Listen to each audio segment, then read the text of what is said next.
والعاقبة للمتقين والصلاة والسلام على سيد الأنبياء والمرسلين وعلى آله وأهل بيته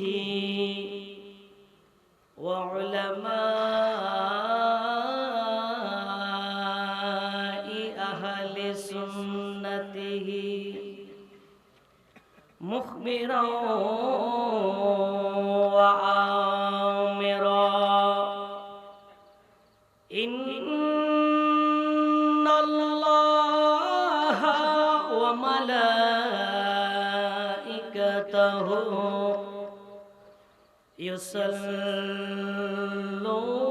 يصلون على النبي يا أيها الذين آمنوا صلوا عليه وسلموا تسليما اللهم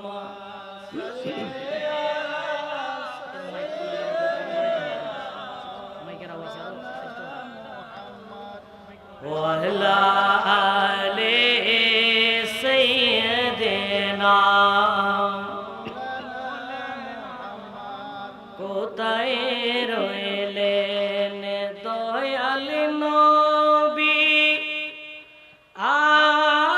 আমাদেরকে ছাড়িয়া আপনি বিনে কে লাভ হবে এ দরাতে বাঁচিয়া আল্লাহুম্মা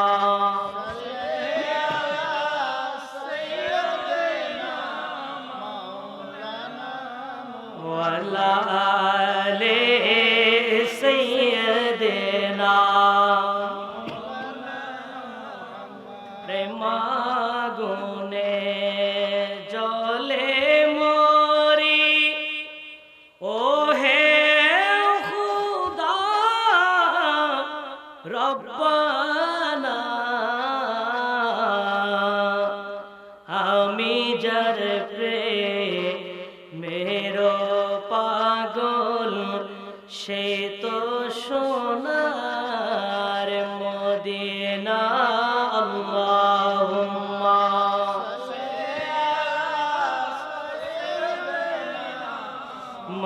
মওলানা মুহাম্মদ ওয়ালা আলিহি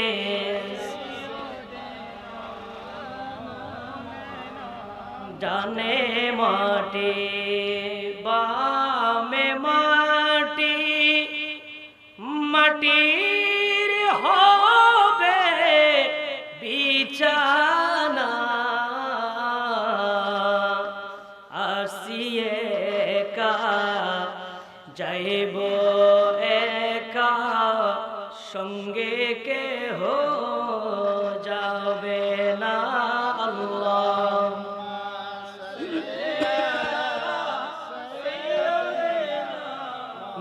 মওলানা মুহাম্মদ ওয়ালা আলি সাইয়্যিদিনা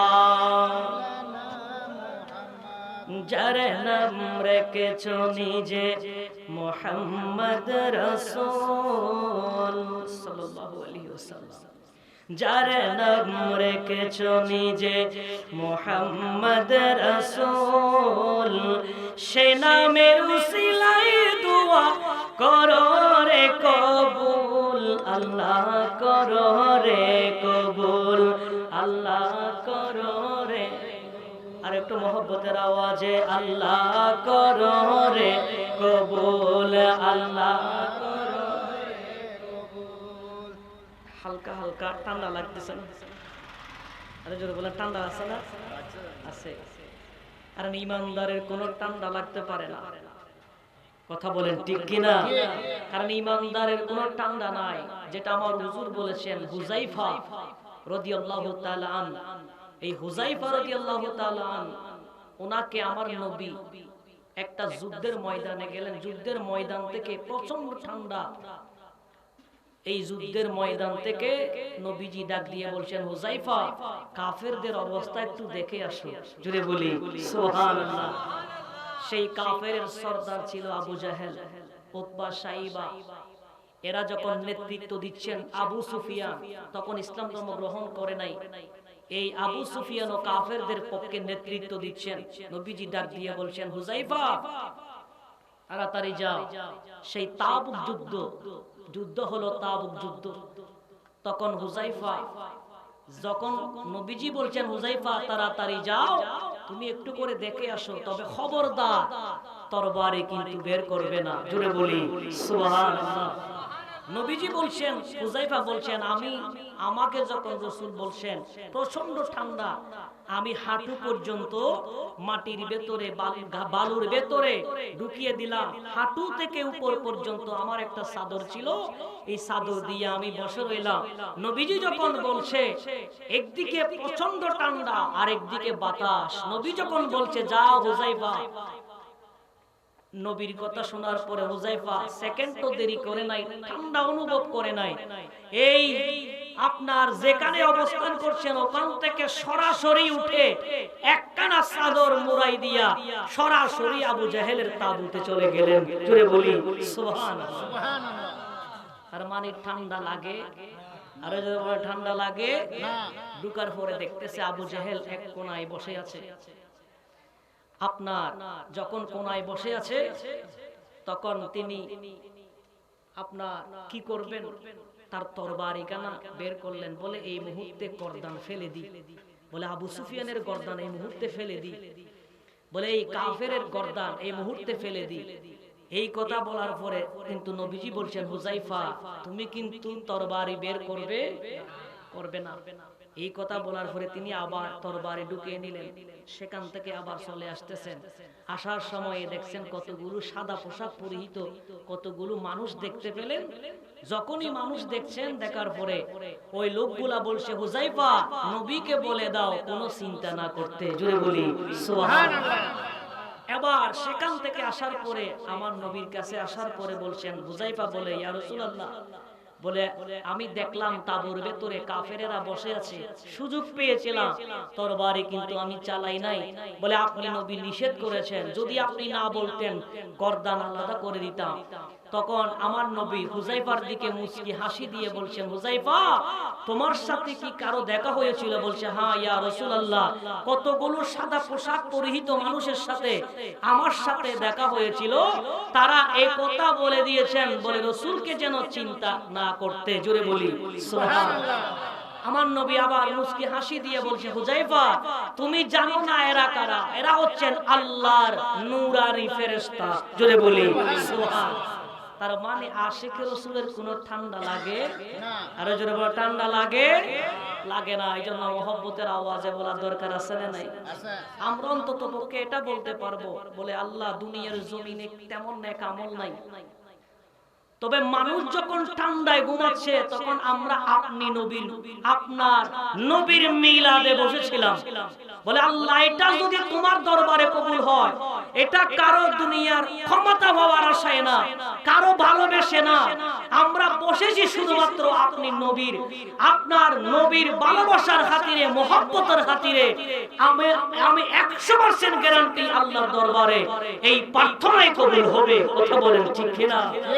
কারণ এটা সহিহ বুখারী শরীফের হাদিস, বাবুল হাদিসুল গার, কিতাবুল আম্বিয়া একখানা হাদিস আছে, বাবুল হাদিসুল গার। ভালো কাজের উসিলা দিয়ে যদি আল্লাহর কাছে চায়, আমার আল্লাহ তার চাওয়াকে কবুল করে নাই। জোরে বলি সুবহানাল্লাহ। কেউ বিপদে পড়লে ভালো কাজের উসিলা দিয়ে যদি আল্লাহর কাছে চায়, আল্লাহ বিপদ মুসিবত থেকে উদ্ধার করে নেয়। জোরে বলি সুবহানাল্লাহ। এই হাদিস সহিহ বুখারী শরীফ কিতাবুল আম্বিয়া বাবুল হাদিসুল গার, এই পরিচ্ছেদের মধ্যে হাদিস কেন উল্লেখ আছে? বিপদে পড়ছেন, মুসিবতে পড়ছেন, চাইবেন কার কাছে? আল্লাহর কাছে। কিভাবে চাইবেন? ভালো একটা কাজের উসিলা।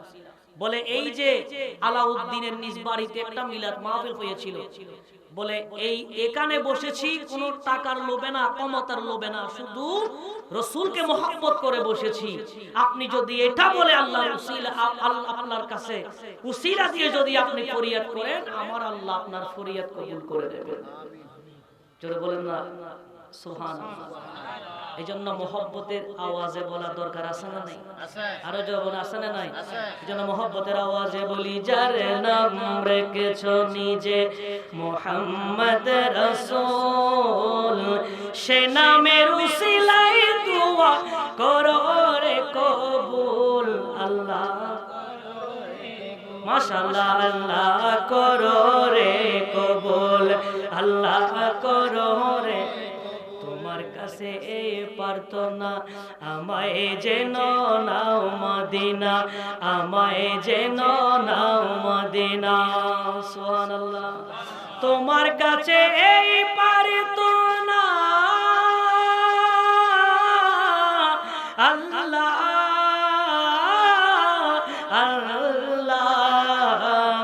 তোমার কাছে প্রার্থনা, আমায় যেন নাও মদিনা, আমায় যেন নাও মদিনা। নবী প্রেমে এই মনে যেন, নবী প্রেমে এই মনে যেন সদাই রইবে কুল। আল্লাহ করো রে কবুল, আল্লাহ যার নাম রেখেছো নিজে মুহাম্মদ রাসূল, যার নাম রেখেছো নিজে মুহাম্মদ রাসূল, সে নামের উসিলায় দোয়া করো রে কবুল। আল্লাহ করো রে কবুল, আল্লাহ করো রে কবুল। শেষ মরণটা মদিনাতে লিখে দিও কপালেতে, লিখে দিও কপালেতে। সুবহানাল্লাহ। মদিনা আমাদের প্রত্যেকের মরণটা আমাদের কপালে যেন মদিনায় লিখে দেয়। কথা বলেন ঠিক কিনা? কারণ মদিনায় তো টাকা থাকলে যাওয়া যায় না, দন্দৌলত থাকলেও মদিনায় যাওয়া যায় না। আরো যারা বললাম মদিনায় যাওয়া যায় না। অনেক আপনারা জানেন, আপনারা দেখেছেন পটিয়াতে এমন কিছু মানুষ আছে, আমার দেখা, যেহেতু আমি 7 বছর এখানে ছিলাম, জুমা পড়াইছিলাম চৌধুরী বাড়ি মসজিদ, হাদু চৌধুরী। আমি এমন কিছু মানুষ দেখেছি পটিয়ার জমিনে, রিকশা চালা, এরপরেও তার কপালে মদিনা নসিব হয়েছে। জোরে বলেন না সুবহানাল্লাহ। আবার আমি এমন কিছু ধনের ভান্ডারের মালিক দেখেছি, কোটিপতি দেখেছি, আমি নিজের চোখে দেখেছি কোটিপতি, কিন্তু তার কপালে মদিনা নসিব হয় নাই। আরো জোরে বল না হয় নাই। জিজ্ঞেস করলাম, কি রে মদিনা নসিব হচ্ছে না? তোমার কপালে টাকা আছে, ব্যাংক ব্যালেন্স আছে, কোটি কোটি টাকা আছে, বিল্ডিং এর মালিক, এরপরেও মদিনা নসিব হয় না। আর এই রিকশাওয়ালা মদিনা নসিব হয়। ঘটনা কি? রাসূল বলছেন মদিনায় ওই যাবে যাকে মদিনা কবুল করেছে।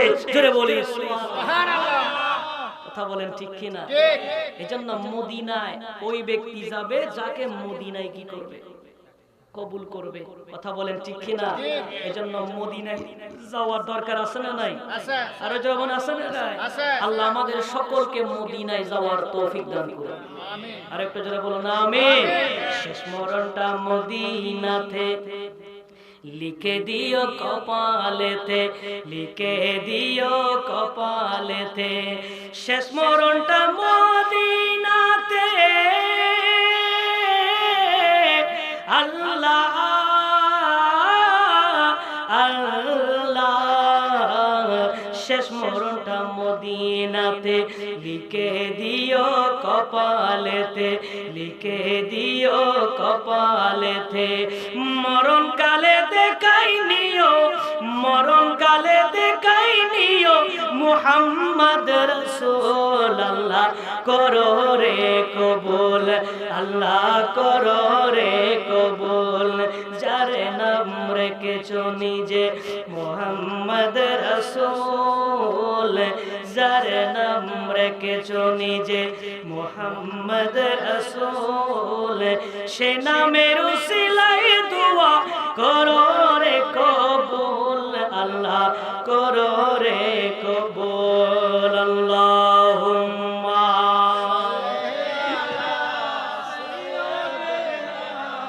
মাওলানা মুহাম্মদ ওয়ালা আলিহি সালাতুন ইয়া রাসূলুল্লাহ আলাইকুম সালামুন ইয়া হাবিবাল্লাহ। दो आलम में क्यों न हो कुर्बा उसी पर खुदा भी है रज़ा जुए मुहम्मद सलातुन या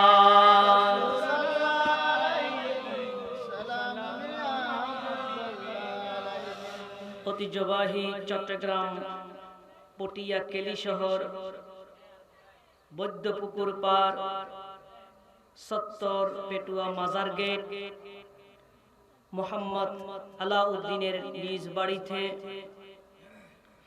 মোহাম্মদ আলাউদ্দিনের পরিবার বর্গের ব্যবস্থাপনায়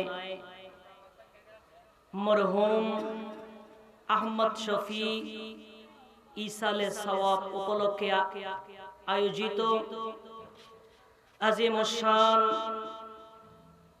নূরানী ঈদ মিলাদুন নবী সাল্লাল্লাহু আলাইহি ওয়াসাল্লাম মাহফিলের সম্মানিত উদ্বোধক চট্টগ্রাম পটিয়া কেলি শহর 70 পেটুয়া শাহী জামে মসজিদের সম্মানিত খতিব বিশিষ্ট আলেমে দ্বীন আমার অত্যন্ত শ্রদ্ধাভাজন হযরতুল আল্লামা জনাব মাওলানা মোহাম্মদ শফিক উল্লাহ আল কাদরি মুদ্দাজিল্লাহুল আলী, বিশেষ করে আজকের মাহফিলের সম্মানিত আলোচক চট্টগ্রাম পটিয়া কেলি শহর 70 পেটুয়া উত্তর পাড়া শাহী জামে মসজিদের সম্মানিত খতিব বিশিষ্ট আলেমে দ্বীন সুন্নিয়তের বলিষ্ঠ কণ্ঠস্বর আমার অত্যন্ত শ্রদ্ধাভাজন হযরতুল আল্লামা জনাব মাওলানা জাহাঙ্গীর আলম আল কাদরি মুদ্দাজিল্লাহুল আলী, বিশেষ করে মাহফিল সঞ্চালনায় আছেন চট্টগ্রাম পটিয়া কেলি শহর 7 নং ওয়ার্ড আঞ্চলিক শাখা হৃদয়ের সংগঠন, প্রাণের সংগঠন, আধ্যাত্মিক সংগঠন গাউসিয়া কমিটি বাংলাদেশ এর সাধারণ সম্পাদক জনাব মোহাম্মদ সরওয়ার হোসেন সাহেব, বিশেষ করে মঞ্চের সামনে উপস্থিত আমার দাদার বয়সী চাচার বয়সী যুবক ভাইয়েরা, মাইকের আওয়াজ যতটুকুন যাচ্ছেন পর্দানশীল মা এবং বোনেরা, রাহমানি ওয়া রাহমাকুমুল্লাহ, আসসালামু আলাইকুম ওয়া রাহমাতুল্লাহি ওয়া বারাকাতুহু। যে রব্বুল আলামিন আমাদেরকে আপনাদেরকে এই মোহাম্মদ আলাউদ্দিনের নিজ বাড়িতে এসে বসে আল্লাহ এবং আল্লাহ রাসূলের শান ও মান শোনার যে তৌফিক দান করেছেন, সে রব্বুল আলামিনের দরবারে শুকরিয়া জ্ঞাপন করে একটিবার জবান খুলে বলি আলহামদুলিল্লাহ। লাখো কোটি শুকরিয়া, লাখো কোটি দুরুদ ও সালামি পেশ করি শাহানশাহে নবুয়ত নূরে মুজাসসাম সৈয়দুস সাকালাইন ইমামুল মুরসালিন ফখরে দো জাহাঁ সুলতানে মদিনা হুজুরে আকরাম মুহাম্মাদুর রাসূলুল্লাহ সাল্লাল্লাহু তাআলা আলাইহি ওয়াসাল্লামের সবচেয়ে গম্বুজের নিচে আমাদের গুনাহগারের প্রত্যেকের সালাম এটুকুন পৌঁছিয়ে আরেকটি বার বলি আলহামদুলিল্লাহ। সমস্ত আউলিয়া কেরাম বুজুর্গানে দ্বীনের দরবারে দরবারে আমাদের সালামি পৌঁছিয়ে আরেকটি বার বলি আলহামদুলিল্লাহ। সম্মানিত উপস্থিতি, আপনারা জানেন এই মাস পবিত্র জমাদিউস সানি। এই মাসের 22 তারিখ, কয় তারিখ? 22 তারিখ, যিনি আমাদের থেকে বিদায় নিয়েছেন, সমস্ত নবী এবং রাসূলগণের পরে যার স্থান, তিনি হলেন সিদ্দিক আকবর। জোরে বলেন না সুবহানাল্লাহ। সুবহানাল্লাহ। হুজুর বলেছেন, হুজুর যেখানে বলেছেন এখান থেকে আমি কয়েকটা নুকতা নিয়ে আমার আলোচনার রীতি টানবো। আল্লাহ আমাদের সকলকে বুঝার, আমল করার, সিদ্দিক আকবরের জীবনী থেকে আমাদের শিক্ষা গ্রহণ করে সমাজে বাস্তবায়ন করার তৌফিক দান করুন। আমিন। আর একটু জোরে বলুন না আমিন। আপনারা বলেন তো নবী ছাড়া কোনো সাহারা আছে? নাই। আর জোরে বলুন না আছে? নাই। নবী ছাড়া কোনো সাহারা নাই। কারণ আমার সিদ্দিক আকবর এটা জানতেন, বলে যেখানে নবী থাকবে সেখানে আমি আবু বকর থাকবো। জোরে বলি সুবহানাল্লাহ। এইজন্য নবী ছাড়া কোনো সাহারা আছে? হুজুর লাস্টে বলেছেন মানুষ আমল দিয়ে জান্নাতে যেতে পারবে না। আমলের আপনার বস্তায় বস্তায় আমল থাকবে, মাথায় নিয়ে বহন করে হাসরের ময়দানে যাবে। কেউ নামাজ নিয়ে যাবে, বলবে আল্লাহ এই নামাজের ইবাদতগুলো করছি, আমার আল্লাহ বলছেন এটা আমি জানি। বলে তুমি দুনিয়ার জমিনে নামাজ পড়েছো মানুষকে দেখানোর জন্য। কথা বলেন ঠিক কিনা? এই নামাজ, বলে নামাজ পড়েছো, নামাজের ভেতরে খুশু উজু ছিল না, নামাজের ভেতরে আল্লাহর ভয় ছিল না, মানুষকে দেখানোর জন্য করেছো। আমার আল্লাহ সেই দিন বলে তার এই লোক দেখানো নামাজ এগুলো তার চেহারার দিকে ছুড়ে মারবে। জোরে বলি নাউজুবিল্লাহ। তো সেই দিনও আপনার একটা কেলা, একটা আমলে আপনার জন্য যথেষ্ট হবে, সেটা হচ্ছে আমার নবীর প্রেম। জোরে বলি সুবহানাল্লাহ। এজন্য ঈমানের পরিপূর্ণ পূর্ব শর্ত হলো নবীর মুহাব্বত, নবীর ভালোবাসা।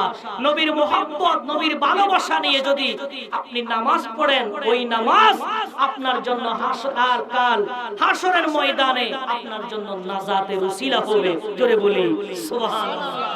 এজন্য প্রথম শর্ত হলো নবীর প্রেম। জোরে বলেন না সুবহানাল্লাহ। এজন্য নবীর প্রেমের দরকার আছে না নাই? আছে। আরো জোরে বলেন আছে না নাই? আছে। এজন্য মুহাব্বতের আওয়াজে নবী সারা নাই, মাশাআল্লাহ নবী সারা নাই। আরে জানো দুনিয়া ওয়ালা নবী সারা নাই, সাহারা জানো দুনিয়া ওয়ালা নবী মুদের নয়ন মনি নবী গলা মালা নবী সারা নাই। আর মোহব্বতে নবী সারা নাই, সাহারা জানো দুনিয়া ওয়ালা নবী মুদের নয়ন নি নবী গলার মালা নবী সারা নাই, সাহারা। আল্লাহুম্মা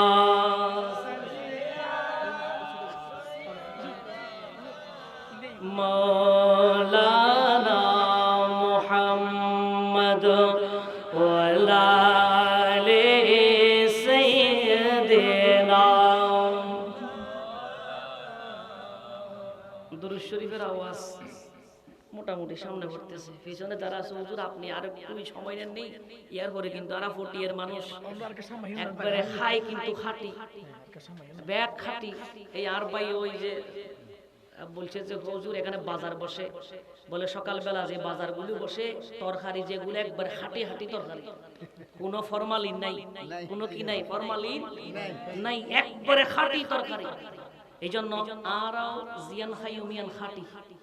কথা বলেন ঠিক কিনা? খাঁটির মধ্যে শক্তি আছে না নাই? আরো যেমন আছে না নাই? এজন্য 40 এর মানুষ খায় খাঁটি, 40 এর মানুষের কথা খাঁটি, 40 এর মানুষের জবান খাঁটি, 40 এর মানুষের ব্যবসা খাঁটি। এজন্য দুরূদ শরীফের আওয়াজও খাঁটি ভাবে জোরে জোরে বলা দরকার আছে না নাই? আরো যেমন আছে না নাই? এজন্য মুহাব্বতের আওয়াজে বলি, হেরা গুহায় আল্লাহর নবী কামলিওয়ালা উম্মত উম্মত বলে সদা, উম্মত উম্মত বলে সদা, ওরে কান্দে মদিনা ওয়ালা নবী সারা নাই, নবী সারা নাই, রাজানো দুনিয়া ওয়ালা নবী সারা নাই। মেরাজে যায় আল্লাহর হাবিব নবী কামলিওয়ালা, সুবহানাল্লাহ। মেরাজে যায় আল্লাহর হাবিব নবী কামলিওয়ালা, উদুন মিন্নি ইয়া হাবিবি, উদুন মিন্নি ইয়া হাবিবি, বলেন আল্লাহ তাআলা নবী সারা নাই, নবী সারা নাই, সাহারা জানো দুনিয়া ওয়ালা নবী সারা নাই। নবী সারা সাহারা আছে নাই, আরো যারা বর্ণনা আছে নাই। একজন বেদুইন নবীজি আপনার মসজিদে নববী শরীফের ভেতরে বসা, একজন বেদুইন আসলেন। আসার পরে তিনি বলছেন, সেখানে আপনার হযরতে আনাস বিন মালিক বসা, হযরতে সিদ্দিক আকবর বসা, হযরতে ফারুক আযম বসা, অসংখ্য গণিত সাহাবায়ে কেরাম বসা। এমন সময়ের মধ্যে ওই বেদুইন আসার পরে বলছেন, ইয়া রাসূলুল্লাহ, ও মায়ার নবী, আপনার কাছে আসলাম। এখানে দুইটা বর্ণনা পাওয়া যায়। এক বর্ণনায় ওই লোকটা যখন আসলেন, আসার পরে জিজ্ঞেস করলেন, বলছে, ইয়া রাসূলুল্লাহ, কিয়ামত কখন কায়েম হবে? জোরে বলেন সুবহানাল্লাহ। এই জায়গায় দুই বর্ণনা, দুইটা রিওয়ায়াত পাওয়া যায়। ওই সময় নবীজি ওই আল্লাহর বান্দার কোনো জবাব না দিয়া নবীজি নামাজে দাঁড়িয়ে গেলেন। জোরে বলেন সুবহানাল্লাহ। আরেক বর্ণনায় ওই লোকটা আসার পরে বলছেন, ইয়া রাসূলুল্লাহ, দয়ার নবীজি আমার, ও মায়ার নবী, ইয়া রাসূলুল্লাহ, কিয়ামত কখন কায়েম হবে? নবীজি ডাক দিয়ে বলছেন, হে আল্লাহর বান্দা, শোনো, তুমি বারবার বলছো কিয়ামত কখন হবে। তোমার কাছে জানতে চাই, তুমি কিয়ামতের জন্য কি জোগাড় করেছো? জোরে বলেন সুবহানাল্লাহ। আরেকটু জোরে বলেন না সুবহানাল্লাহ।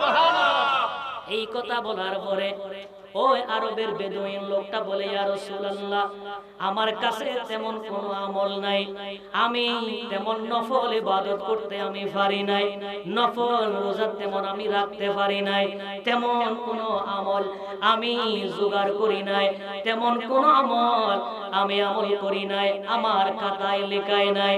ইয়া রাসূলুল্লাহ, আমল আমার কম হতে পারে, তবে ইয়া রাসূলুল্লাহ, আমি আল্লাহ রাসূলকে আমি আমার জানের চেয়েও বেশি ভালোবাসি। জোরে বলেন সুবহানাল্লাহ।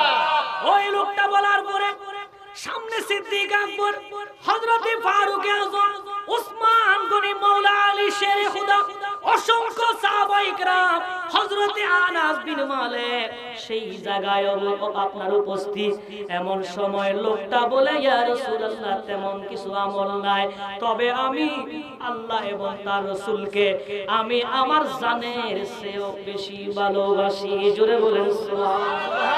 আমার নবী ডাক দিয়ে বলেন, এ সাহাবায়ে কেরাম, শোনো, এই লোকটার আমল নামায় তেমন কোনো আমল নাই, তেমন কোনো আমল, তেমন কোনো ইবাদত বন্দেগী করতে পারে নাই, তবে এই লোকটা বলেছে সে তার আল্লাহ এবং তার রাসূলকে জানের চেয়েও বেশি ভালোবাসে।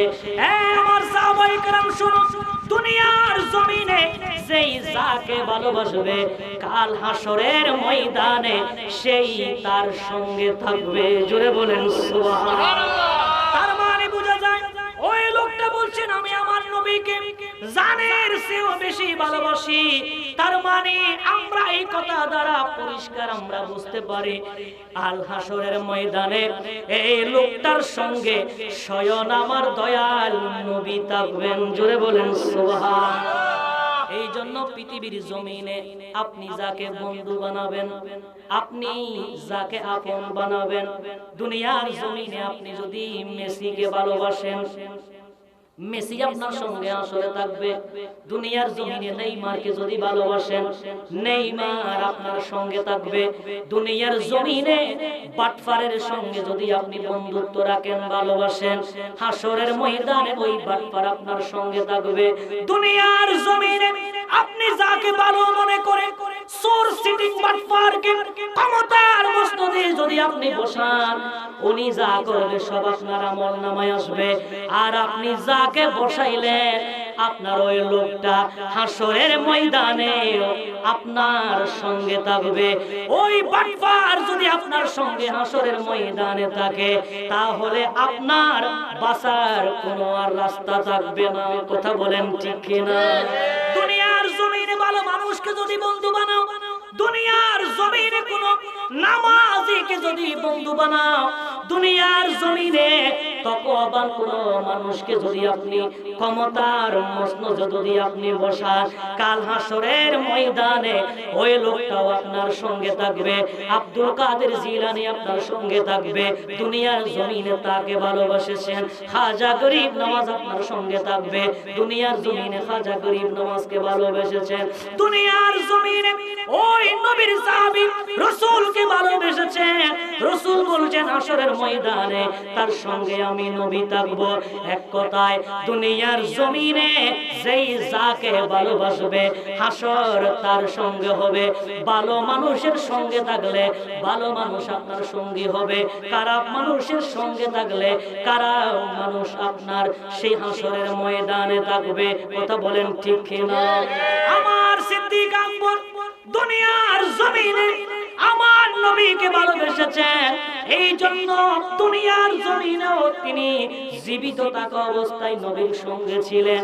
ইন্তেকালের পরেও আমার নবী যেখানে শুয়ে আছে, তার ডান পাশে আবু বকর শুয়ে আছেন। জোরে বলেন সুবহানাল্লাহ।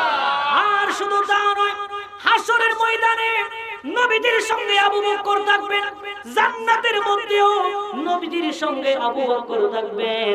এক কথায় দুনিয়ার জমিনে আবু বকর নবীকে ভালোবেসেছেন, এখন ইন্তেকালের পরেও নবীজির পাশে রয়েছে। আর সেই সময় জান্নাতেও আবু বকর আমার নবীর সঙ্গে থাকবেন। জোরে বলেন সুবহানাল্লাহ। এই জন্য যাওয়ার আগে আগে দুনিয়ার জমিনে মানুষ বুঝে ভালোবাসার দরকার আছে না নাই? আরো যেমন আছে না নাই? সিদ্দিক আকবর যেইভাবে নবীকে ভালোবেসেছেন, একইভাবে আমাদেরও নবীকে ভালোবাসা দরকার আছে না নাই? কারণ আমার নবীর চেয়ে দ্বিতীয় কোন নবী, আরো যেটা বলেন নবী, জিসকা কোই সানি নেহি ये নবী হামারা। আমার নবীর মতো নবী আছে? আরে যারা বলেন আছে, জিসকা কোই সানি নেহি ये নবী হামারা है, मुस्तफा की अजमत का हद है ना किनारा है। अल्लाहुम्मा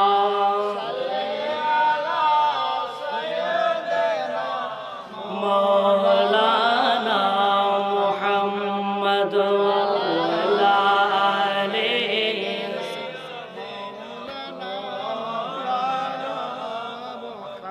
अरे मुस्तफा की अजमत का हद है ना किनारा है, हद है ना किनारा, जिसका कोई सानी नहीं ये नबी हमारा है, जिसका कोई सानी नहीं ये नबी हमारा है, मुस्तफा की अजमत का, हर मुस्तफा की अजमत का हद है ना किनारा है, हद है ना। सूर्य पर है तूफान भी जगमगाए नैया भी सुभान अल्लाह सूर्य पर है तूफान भी जगमगाए नैया भी सूर्य पर है तूफान भी जगमगाए नैया भी सूर्य पर है तूफान भी जगमगाए नैया भी आप जब करम कर दे या रसूल अल्लाह आप जब करम कर दे तो सामने किनारा है तो सामने किनारा है जिसका कोई सानी नहीं ये नबी हमारा है অনেকে বলে ও নবী কি বলে ও নবী বলে দে আসে না নাই আরে যখন আসে না নাই তো ও নবী নয় ইয়ে নবী কথা বলেন ঠিক কি না নবী দূরে না কাছে আরে যখন নবী দূরে না কাছে কতটুকু কাছে আন-নবিয়্যু আউলা বিল মুমিনিনা মিন আনফুসিহিম জোরে বলেন সুবহানাল্লাহ নবী জানের চেয়েও আরো কাছে জোরে বলেন সুবহানাল্লাহ এই জন্য এই নবীকে জানের চেয়েও বেশি ভালোবাসার দরকার আছে না নাই প্রাণের চেয়েও ভালোবাসার দরকার আছে না নাই আমার হুজুর বলেছেন হযরত সাইয়েদনা সিদ্দিক আকবর আপনার দুনিয়ার জমিনে এখনো আসে নাই দুনিয়ার জমিনে আবু বকর এখনো আসে নাই এই সময়ের মধ্যে সিদ্দিক আকবরের আব্বা জানের নাম যার নাম ছিল মূল নাম ছিল ওসমান তার উপনাম ছিল আবু কুহাফা জোরে বলেন সুবহানাল্লাহ আসল নাম কি উসমান আসল নাম উসমান উপনাম হলো আবু কুহাফা আবু কুহাফা আবার সিদ্দিক আকবরও একটা নাম ছিল হযরতে সিদ্দিক আকবরের নাম ছিল আব্দুল্লাহ কি নাম আব্দুল্লাহ আব্দুল্লাহ উপনাম হলো আবু বকর জোরে বলেন না সুবহানাল্লাহ প্রত্যেকের একটা একটা নাম আছে না নাই কিন্তু আরেকটা নাম আছে প্রসিদ্ধ মানুষ সমাজের মানুষ চিনে যে নাম দিয়ে মানুষ সর্বদাই ডাকে তো সিদ্দিক আকবরকে নাম ছিল আব্দুল্লাহ তো মানুষ চিনে আবু বকর হিসাবে জোরে বলি সুবহানাল্লাহ আবু বকর দুনিয়ার জমিনে এখনো আসে আর যারা বলেন না এখনো আসে নাই সিদ্দিক আকবর দুনিয়ার জমিনে আসে নাই ওনার আম্মা জানের নাম ছিল সালমা কি নাম সালমা উপনাম ছিল উম্মুল খায়ের জোরে বলেন সুবহানাল্লাহ আবু কুহাফা এবং উম্মুল খায়ের দুইজনে বিবাহ বন্ধনে আবদ্ধ হওয়ার পরে যেতে যেতে সিদ্দিক আকবর দুনিয়ার জমিনে আসলেন আসার পরে যখন আবু বকরের বয়স যখন 4 বছর কয় বছর 4 বছর আর যখন কয় বছর 4 বছর বয়স যখন হয় এমন সময় আপনার আবু কুহাফা ওই সময়ের মধ্যে আরবের জমিনে সবচেয়ে ধনাঢ্য ব্যক্তি সব ব্যবসায়ের মধ্যে যিনি সর্বদাই যিনি এক নম্বর আরবের জমিনে বড় ব্যবসায়ী যদি ধরেন তন্মধ্যে আবু বকরের আব্বাজান সিদ্দিক আকবরের আব্বাজান আবু কুহাফা হলেন অন্যতম জোরে বলেন সুবহানাল্লাহ ওই সময়ে আবু কুহাফা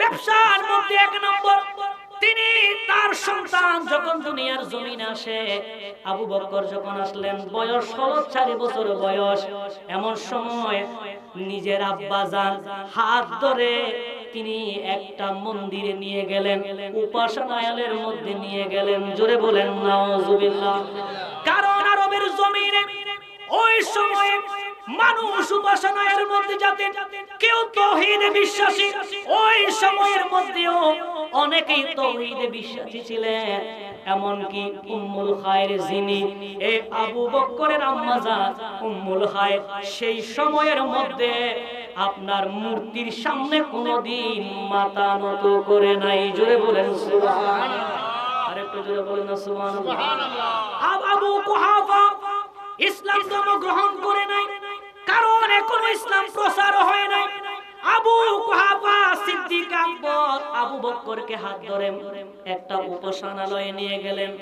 যাবার পরে বলছেন, এ আমার আবু বকর, এ আব্দুল্লাহ, এটাই হচ্ছে আমাদের সবচেয়ে বড় খোদা। জোরে বলেন নাউজুবিল্লাহ। এটা হচ্ছে আমাদের সবচেয়ে বড় খোদা। এখান থেকে আমাদের অনেক শিক্ষা আছে না নাই? আরো জোরে আছে না নাই? বর্তমান অবস্থা এমন হয়েছে, মুসলমান কোনটা হিন্দু কোনটা চেনা বড় দায়। কথা বলেন ঠিক কিনা? দেখতে একেবারে লেবাস দেখলে মনে হয় জিন্দা ফেরেশতা, আসলে তার কালচার যখন আমরা দেখি এটা তো টাটকা জিন্দা শয়তান। কথা বলেন ঠিক কিনা? এই রকম মুনাফিক আমাদের সমাজে আছে না নাই? আরো জোরে আছে না নাই? আবু কুহাফা নিজের কলিজার টুকরা সন্তানকে বলছে, আমার সন্তান, এটা হচ্ছে আমাদের সবচেয়ে বড় খোদা, তুমি এর কাছে যা চাইবা ওই আমার এই খোদা তাই দিয়ে দেবে। আবু বকরের বয়স মাত্র 4 বছর।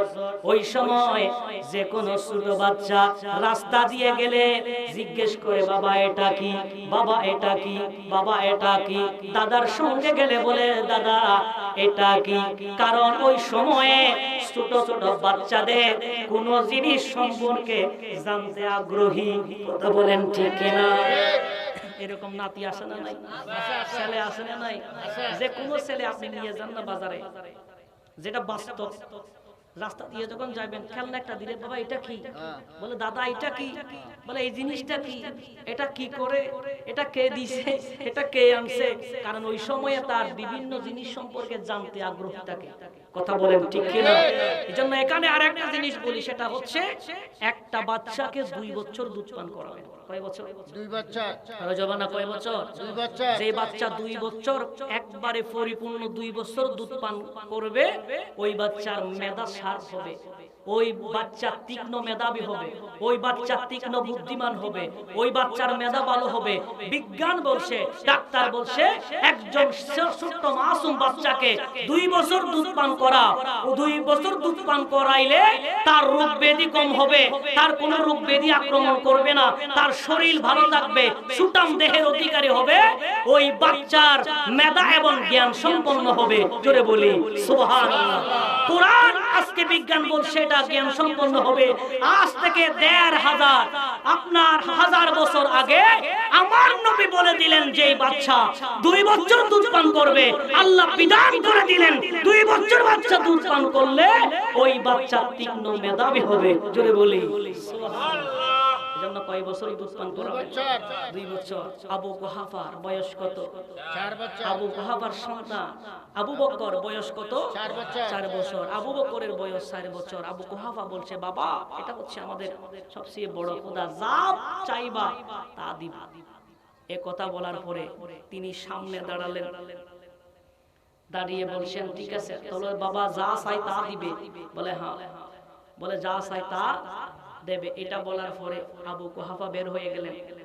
আবু বকর সামনে দাঁড়ালেন, দাঁড়িয়ে বলছেন, এ মূর্তি, আমি জানি তুমি কিছু করতে পারবে না, আমার বাবা যেহেতু বলছে তুমি দিতে পারো, বলে তোমার কাছে হাতের মধ্যে একটা পাথর নিয়ে বলছে, ঠিক আছে, বলে আমার এখন ক্ষুধা লেগেছে, তুমি আমাকে খাবার দাও। তুমি আমাকে কি দাও? আরো জোরে বলো না, কি দাও? খাবার দাও। আর বলছে কোনো নড়াচড়া নাই। এরপরে বলছে, বলে তুমি আমাকে কাপড় দাও, কোনো নড়াচড়া নাই। এবার আবু বকর হাতে পাথর কানা নিয়ে তিনি সরাসরি তার দিকে তাকিয়ে, মূর্তির দিকে তাকিয়ে বলছে, হে মূর্তি, যদি তুমি সত্যিকারে খোদা খাও তাহলে আমার এই হাতের পাথর থেকে তুমি নিজেকে বাঁচাও। এই কথা বলার পরে তিনি পাথর দিয়া ওই মূর্তির দিকে যখন ছুঁড়ে মারলেন, সাথে সাথে মূর্তি সেখান থেকে পড়ে ভেঙে টুকরো টুকরো হয়ে গেলেন। জোরে বলি সুবহানাল্লাহ। আর একটু জোরে বলেন না সুবহানাল্লাহ। মূর্তি কি হয়ে গেল? টুকরো টুকরো হয়ে গেল। এই মুহূর্তে আমার আবু কুহাফা আসলেন, আসার পরে বলছেন, বাবা এটা তুমি কি করছো? বলে, বাবা চেয়েছিলাম খাবার, দেয় নাই, চেয়েছিলাম কাপড়, দিতে পারে নাই, যখন দিতেও পারে নাই তখন আমি পাথর কানা হাতে নিয়ে তার দিকে ছুঁড়ে মারলাম। দেখলাম যে খোদা নিজে বাঁচাইতে পারে না, নিজেরে নিজে বাঁচাইতে পারে না, এটার উপাসনা করব কিভাবে? সেই জন্য আমি আপনার এটা করেছি। সাথে সাথে আবু কুহাফা তাকে হাত ধরে সাথে সাথে মায়ের কাছে নিয়ে গেলেন। জোরে বলি সুবহানাল্লাহ। কার কাছে নিলেন? আরো জমানা কার কাছে? মায়ের কাছে নিলেন। নেওয়ার পরে তিনি হাত তোলা আরম্ভ করলেন। এমন সময় আপনার উম্মুল খায়ের ডাক দিয়ে বলছেন, আমার স্বামী, আমার এই সন্তান দুনিয়ার কোন ছেলে সন্তানের মতো না, আমার এই সন্তান হলো অসাধারণ সন্তান। জোরে বলেন সুবহানাল্লাহ। হ্যাঁ আবু কুহাফা, আমার সন্তান যখন গর্ভের ভেতরে, এমন সময়ের মধ্যে আমি যে মুহূর্তে আমি উপাসনার দিকে যখন আমি গেলাম, আমি মূর্তির সামনে দাঁড়াইলাম। মূর্তির সামনে যখন আমি উম্মুল খায়ের যখন দাঁড়াইলাম, আমি মনস্থ করলাম এই মুহূর্তে আমি সিজদা করব। এমন সময় হঠাৎ করে আমার পেটের ভেতরে যে সন্তানে আমার আবু বকর এমন ভাবে নড়াচড়া দিলেন, আমি আর মূর্তির সামনে দাঁড়াইতে পারলাম না। আমার কলিজা ধরে টান দিলেন, আমি মূর্তির সামনে বসে গেলাম। আমি মাথার ঝুঁকাইতে আমি পারলাম না, আমাকে মাথা ঝুঁকাইতে দেয় নাই। আমি সেখান থেকে বের হয়ে যখন আমি ঘরে আসলাম, দেখলাম আমার কলিজার টুকরা সন্তান আমার পেটের ভেতরে শান্তি হয়ে যায়। জোরে বলেন সুবহানাল্লাহ। আরেকটু জোরে বলেন না সুবহানাল্লাহ। সিদ্দিক আকবরের আম্মাও মূর্তির সামনে মাথা নত করে নাই, আরো জোরে বলেন না করে। কিন্তু আমাদের সমাজে এমন কিছু লোক আছে ক্ষমতার লোভে, তারা বলছে পূজা আর রোজা একই। আছে না নাই? আরে যখন আছে না নাই, তার মানে আমরা পেয়ে গেলাম কোরআন আমাদেরকে বলছে, বলে মুনাফিক বলেন এরা এইরকম, বলে তারা যখন মুসলমানদের সঙ্গে মিলিত হয় বলে আমরা তোমাদের সঙ্গে আছি, আবার তারা যখন আবার কাফেরদের সঙ্গে মিলিত হয় বলে এটা তো এমনি বলছি, বলে আসলে ওদের সঙ্গে আমরা নাই, আমরা তোমাদের সঙ্গে আছি। এরকম মুনাফিক আমাদের সমাজে আছে না নাই? আরো জোরে আছে না নাই? তার মানে আমরা বুঝতে পারলাম এরা হচ্ছে জিন্দা মুনাফিক। কারণ এরা দুনিয়ার জমিনে রোজার পূজা যেহেতু এক বলতে পারে, এরা যদি ক্ষমতায় যায় জানি না দুনিয়ার অবস্থাটা কি হবে। কথা বলেন ঠিক কি না? এজন্য যারা সত্যিকার ভাবে যারা ইসলামের পক্ষে কথা বলবে, সত্যিকার ভাবে যারা আল্লাহর আউলিয়া কেরামের পক্ষে কথা বলবে, রাসূলের পক্ষে যারা কথা বলবে, এই ধরনের মানুষকে ক্ষমতার মসনদে বসার দরকার আছে না নাই? আরো যখন আছে না নাই? আপনি আপনার আমানত দিয়ে কাকে পাঠাচ্ছেন? কিয়ামতের ময়দানে জবাব দিতে হবে। কি দিতে হবে? জবাব দিতে হবে। কি রকম? আপনারা জানেন একটা মোমবাতি থেকে যদি হয়, একটা মোমবাতি দ্বারা মোমবাতির আগুন কি কমবে? না। আরো জোরে বলেন না, কমবে না। সেই রকম মোমবাতির আগুন আছে সেই রকমই থাকবে। কথা বলেন ঠিক কি না? তার মানে হচ্ছে আপনি ওই লোকটা যত কিছু করুক তার আমলনামা থেকে কিছু কমবে না। আপনি ও যা করে তার ভালো হোক বা মন্দ হোক সবকিছু আপনার আমলনামায় আসবে, তার থেকেও জররা পরিমাণ কমাবে না। কথা বলেন ঠিক কি না? আর আপনি যদি একজন ভালো মানুষকে যদি সেখানে বসা, সে যা ভালো করবে আপনার আমলনামায় আসবে, সে যদি খারাপ করে সেটাও আপনার আমলনামায় আসবে। কথা বলেন ঠিক কি না? এমন একজন ব্যক্তিকে মসনদে বসাবেন, আপনার আমানত দিয়ে সমর্থন করবেন, যিনি আল্লাহ এবং তার রাসূলের পক্ষে কথা বলবে। কথা বলেন ঠিক কি না? মানুষের হক যথাযথভাবে আদায় করবে, এই রকম মানুষকে নির্বাচিত করার দরকার আছে না? আরো জবান আছে না নাই? এখন নাম আর বলতে হয় না, নাম আর বলতে হয় না। কারা আউলিয়া কেরামের পক্ষে, কারা রাসূলের পক্ষে, কারা মিলাদুন নবীর পক্ষে, কারা তাফসীরুল কোরআনের পক্ষে, যারা দারসুল হাদিসের পক্ষে, কারা আল্লাহর আউলিয়া কেরামের পক্ষে, এদেরকে আমরা নির্বাচিত করব। কথা বলেন ঠিক কি না? সেই হিসাবে আমরা শুধু প্রার্থী একটাই দেখি, সেই হিসাবে আমরা একটা কি দেখি সেটা হচ্ছে মোমবাতি। সেটা কি? আর যাব না, সেটা কি? নিজে বিলীন হয়ে যাবে, অন্যকে আলোকিত করবে।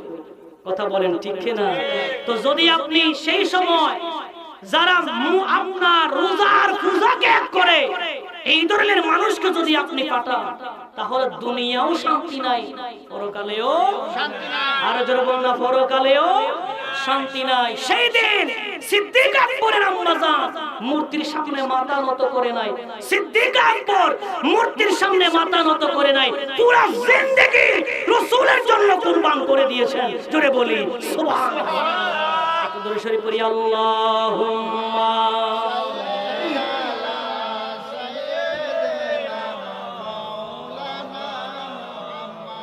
ওয়া আলা আলি সাইয়্যিদিনা। বয়স কয় বছর? আর জমানা কয় বছর? বয়স হলো 4 বছর। এভাবে দাফে দাফে সিদ্দিক আকবর দাফে দাফে আস্তে আস্তে বড় হতে লাগলেন। 20 বছর যখন বয়স হয়, নিজের বাবাজানের ব্যবসার মধ্যে হাত দিলেন। এবার তিনি সিরিয়ার জমিনে বিভিন্ন জায়গায় সফর করা আরম্ভ করলেন। জোরে বলেন সুবহানাল্লাহ। আমার হুজুর বলেছেন সিদ্দিক আকবর সিরিয়ার জমিনে গেলেন। কয়েকটা বর্ণনা পাওয়া যায়, এক বর্ণনায় সিদ্দিক আকবরের বয়স যখন 18 বছর, নবীজির বয়স তখন 20 বছর। জোরে বলেন সুবহানাল্লাহ। সিদ্দিক আকবরের বয়স কত? 18। আর আমার নবীর বয়স কত? 20 বছর। যখন দুইজনে ছোটবেলা থেকে বন্ধুত্ব ছিল, জোরে বলেন সুবহানাল্লাহ, সিদ্দিক আকবর এবং আমার নবী দুইজনে ব্যবসার উদ্দেশ্যে রওনা দিলেন। আপনার সিরিয়ার জমিনে যাবেন, এমন সময় তারা একটা জায়গায় অবস্থান করলেন। নবীজি একটা কুল গাছ, বড়ই গাছের নিচে অবস্থান করলেন।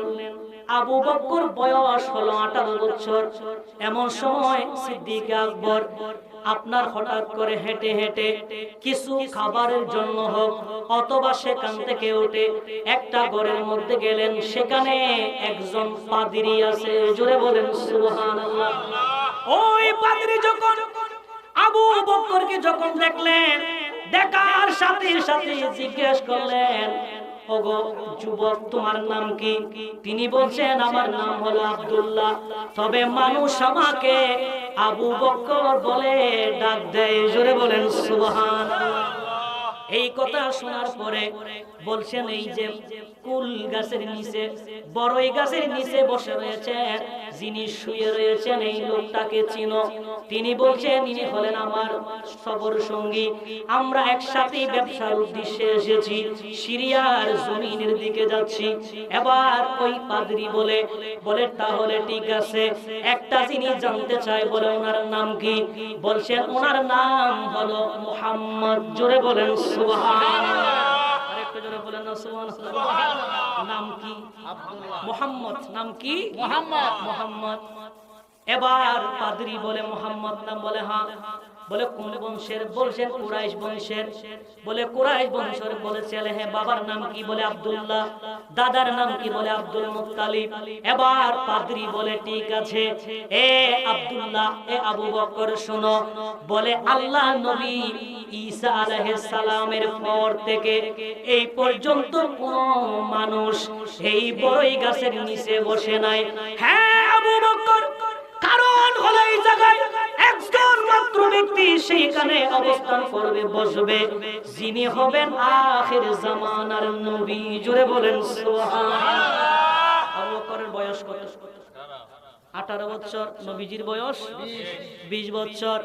এবার আবু বকরকে বলছে, আবু বকর শোনো, ঈসা নবীর পর থেকে কোন মানুষ এই জায়গায় শুয়ে নাই, আরাম করে নাই, বসে নাই। ইনি হচ্ছেন আখির জামানার নবী মুহাম্মদ। এই কথা শোনার পরে সিদ্দিক আকবর চোখ এত বড় বড় করে তিনি সরাসরি কোনো কথা না বলে সেখানেই চলে গেলেন। আমার নবী এবং আবু বকর দুইজনে মিলে সিরিয়া সফর করে, ব্যবসা করে আবার মক্কাতুল মুকাররমায় চলে আসলেন। এইভাবে যেতে যেতে যখন 40 বছর বয়স, জোরে বলেন সুবহানাল্লাহ, কয় বছর নবীর বয়স? 40 বছর। এবার আল্লাহ রাব্বুল আলামিন বলেন, হাবিব আপনি এবার ইসলামের দাওয়াত দেন। জোরে বলেন সুবহানাল্লাহ। কিসের দাওয়াত? ইসলামের দাওয়াত। নবীর বয়স যদি 40 হয়, আবু বকরের বয়স কত? 38 বছর। নবীজি 2 বছরের বড়। জোরে বলেন সুবহানাল্লাহ। এমন সময়ের মধ্যে সিদ্দিক আকবর ব্যবসার উদ্দেশ্যে ওই সময়ে সিরিয়ার জমিনের মধ্যে গেলেন, আর এইদিকে আমার নবী মক্কাতুল মুকাররমায় ইসলামের দাওয়াত দেওয়া আরম্ভ করছেন। জোরে বলেন সুবহানাল্লাহ। এমন সময় আবু বকর সিরিয়ার জমিনে সেখানে তিনি রাত্রি যাপন করছেন। হঠাৎ করে তিনি রাত্রি বেলায় স্বপ্ন দেখছেন, আকাশের চাঁদ এবং সূর্য আবু বকরের কোলের মধ্যে আসে। আমার আবু বকর নিজের শরীরের চাদর দিয়া তিনি ওই চাঁদ এবং সূর্যকে জড়ায় ধরলেন। জোরে বলেন সুবহানাল্লাহ। এই স্বপ্নগুলো দেখার পরে আবু বকরের ঘুম ভেঙে যায়। এবার সেখানে একজন পাদ্রী ছিল, যার নাম ছিল বুহায়রা। এই বুহায়রা নামক ওই পাদ্রীর কাছে গিয়া স্বপ্নের তাবির দেখাশোনার জন্য গেলেন। ওই আপনার পাদ্রী আপনার আবু বকরের কথাগুলো শুনলেন, শোনার পরে বলছেন, এ আবু বকর শোনো, বলে তুমি আরবের জমিনে এমন একজন নবী আগমন করেছে যিনি দুনিয়ার জমিনে কালিমার দাওয়াত দেবে, তাওহীদের দাওয়াত দেবে, রিসালাতের দাওয়াত দেবে। হ্যাঁ আবু বকর তার ইসলাম ধর্ম এমন ভাবে প্রচার করবে, আরবের আগে যত ধরনের ধর্ম ছিল তার ধর্মের কাছে সমস্ত ধর্মগুলি বিলীন হয়ে যাবে। জোরে বলেন সুবহানাল্লাহ। আরেকটু জোরে বলেন না সুবহানাল্লাহ। এবার সিদ্দিক আকবরকে বলছেন, আবু বকর শোনো, তুমি তার প্রথম খলিফা হবে, তুমি প্রথম ইসলাম ধর্ম গ্রহণ করবে এবং তুমি তার প্রথম মুজির হবে। আর আবু বকর এই কথা শোনার পরে ব্যবসা বাণিজ্য ছেড়ে দিয়া সিরিয়ার জমিন থেকে সরাসরি মক্কাতুল মুকাররমায় চলে আসলেন। জোরে বলেন সুবহানাল্লাহ। আরেকটু জোরে বলেন না সুবহানাল্লাহ। এখন সিদ্দিক আকবর আসতেছেন, আবু বকর আসতেছেন, নবীজি ঘরের মধ্যে অবস্থান করছেন। ওই সময় মা খাদিজাতুল কুবরাও ঘরে আছেন। জোরে বলেন সুবহানাল্লাহ। এমন সময়ের মধ্যে আপনার সিদ্দিক আকবর আপনার আসা আরম্ভ করলেন। ওই সময়ের মধ্যে আমার নবী ঘরের মধ্যে অবস্থান করে, একদিকে সিদ্দিক আকবর আসে, আর একদিকে নবীজি আবু বকরের জন্য অপেক্ষায় আছেন।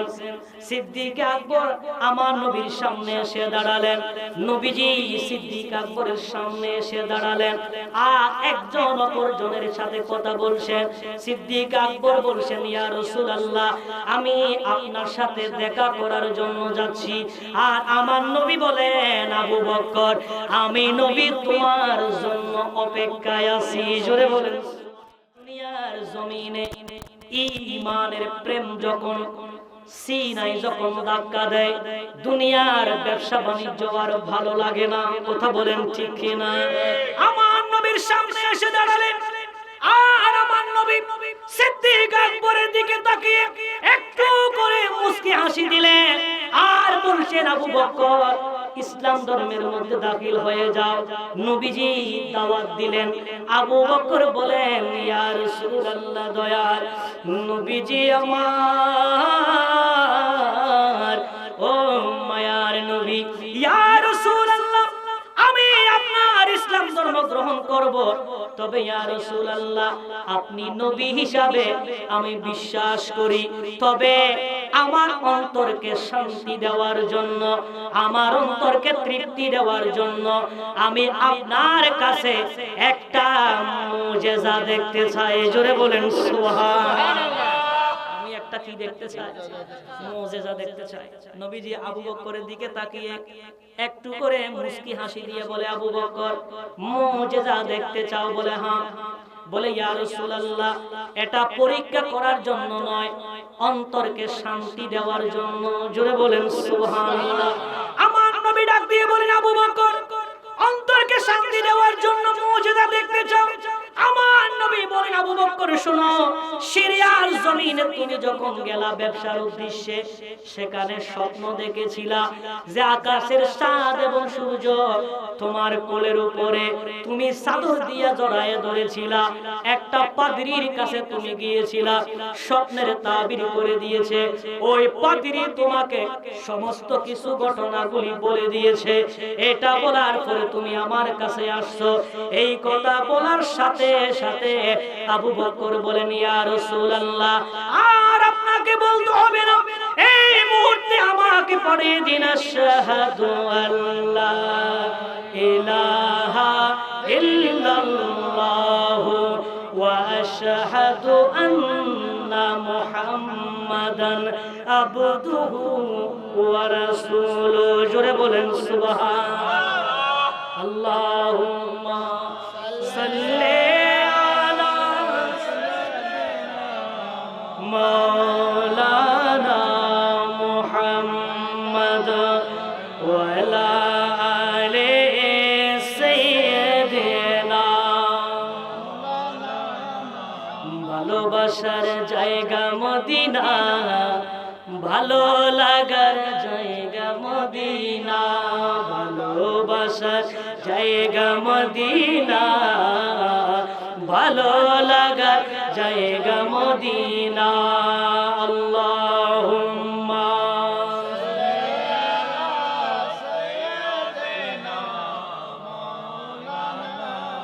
ওয়া আলা আলি সাইয়্যিদিনা। এখন সিদ্দিক আকবর ইসলাম ধর্মে দাখিল হয়ে গেলেন। একজন, কয়জন? একজন। আরো জোরে না, কয়জন? একজন। শুধুমাত্র একজন, আবু বকর।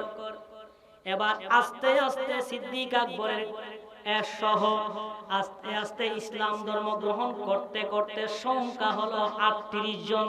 সুবহানাল্লাহ, সুবহানাল্লাহ। কয়জন? 38 জন।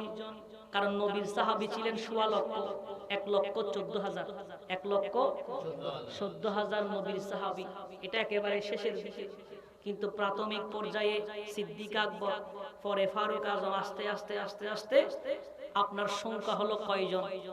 শুধুমাত্র 38 জন। ইসলামের প্রাথমিক যুগে সিদ্দিক আকবর গ্রহণ করার পরে যখন আস্তে আস্তে আরো কিছু সাহাবী গ্রহণ করলেন, এরপরে ফারুক আজম যখন ইসলাম ধর্ম গ্রহণ করলেন, গ্রহণ করার পরে সিদ্দিক আকবর আমার নবীর সামনে দাঁড়ালেন, বলছেন ইয়া রাসূলুল্লাহ, এখানে ক্ষমতা চলবে আল্লাহ। জোরে বলেন না সুবহানাল্লাহ। ক্ষমতা কার? আল্লাহ। আরো জবানা কার? আল্লাহ। ক্ষমতা চলবে আল্লাহ, আইন চলবে আল্লাহ। বলে ইয়া রাসূলুল্লাহ, দেরি আর করব না, বলে ইসলামের দাওয়াত এবার প্রকাশ্য দিয়ে দি। জোরে বলি সুবহানাল্লাহ। আমার নবী বলছেন আবু বকর, এখনো সময় হয় নাই। আরো জবানা সময় হয় নাই, হয় নাই। আস্তে আস্তে যখন 38 জন হয়, সিদ্দিক আকবর আবার নবীর সামনে গেলেন, বলছেন ইয়া রাসূলুল্লাহ, এখন হলাম 38 জন। জোরে বলেন সুবহানাল্লাহ। তার মানে কি? বলছে ইয়া রাসূলুল্লাহ 1000 হোক না, অসুবিধা নাই, আমরা একজন যথেষ্ট। জোরে বলেন না সুবহানাল্লাহ। তাদের ঈমান কি? বলে 1000 হোক, কোনো অসুবিধা নাই, আমরা একজন দাঁড়াবো। জোরে বলেন সুবহানাল্লাহ। আর এখন বলে আমরা হারবো না। এই কারণে মুসলমানের উপর আজকে নির্যাতন, নিপীড়ন, এত মারামারি কেন? ওই যে রাসূলের আদর্শ আমরা ছেড়ে দিয়েছি। কথা বলেন ঠিক কি না? যতদিন পর্যন্ত রাসূলের আদর্শ মুখে ধারণ করবে, ওই ব্যক্তি কোনোদিন মৃত্যুকে পরোয়া করতে পারে না। কথা বলেন ঠিক কি না? এজন্য রাসূলের আদর্শ ধরে রাখার দরকার আছে না নাই? আরো জবাব আছে না নাই? সিদ্দিক আকবর বলছেন ইয়া রাসূলুল্লাহ, বলে এবার প্রকাশ্যে ঘোষণা দেব, এবার প্রকাশ্যে ঘোষণা দেব। সংখ্যা কয়জন? 38 জন। বলছেন আমার নবী এবার অনুমতি দিলেন। জোরে বলেন না সুবহানাল্লাহ। এবার নবীজি কি দিলেন? অনুমতি দিলেন। সিদ্দিক আকবর আল্লাহর ঘর খানায়ে কাবা আছে না?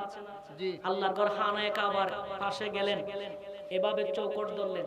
চৌকট ধরার পরে সিদ্দিক আকবর ঘোষণা দিলেন, এ আরবের মক্কার কাফেরেরা শোনো, আমি ইসলামের দাওয়াত দিচ্ছি, আমি ইসলামের পক্ষে খুতবা দিচ্ছি। জোরে বলেন সুবহানাল্লাহ। এইজন্য তিনি খতিবে আউয়াল, এই জন্য তিনি খতিবে আউয়াল, তিনি ইসলামের জন্য প্রথম খুতবা দানকারী। জোরে বলি সুবহানাল্লাহ। ইনি হলেন সিদ্দিকে আকবর। যখনই তিনি বক্তব্য রাখলেন, খুতবা দিলেন ইসলামের পক্ষে, রাসূলের পক্ষে, কালিমার দাওয়াত দিলেন, আরবের কাফের আছে না নাই? আরো জবান আছে না নাই? আরবের কাফেরেরা সিদ্দিক আকবরের বিরুদ্ধে কেঁপে গেলেন। এমনি তো নবীজির বিরুদ্ধে আগে থেকে আছে। আবু বকর যখন ঘোষণা দিলেন সকলেই কেঁপে গেলেন, আর আবু বকর সিদ্দিককে পাথর মারা আরম্ভ করলেন। জোরে বলেন নাউজুবিল্লাহ। হযরতে আবু বকরকে পাথর মারা আরম্ভ করলেন। আপনার পাথরকে আবু বকর সেই জায়গার মধ্যে তিনি একেবারে বেহুশ হয়ে গেলেন। এবার এমন সময় সিদ্দিক আকবরের কিছু বংশধর যারা, এরা সিদ্দিক আকবরের চতুর্দিকে এসে তারা সকলেই মিলে ঘেরাও করে ফেললেন। জোরে বলেন সুবহানাল্লাহ।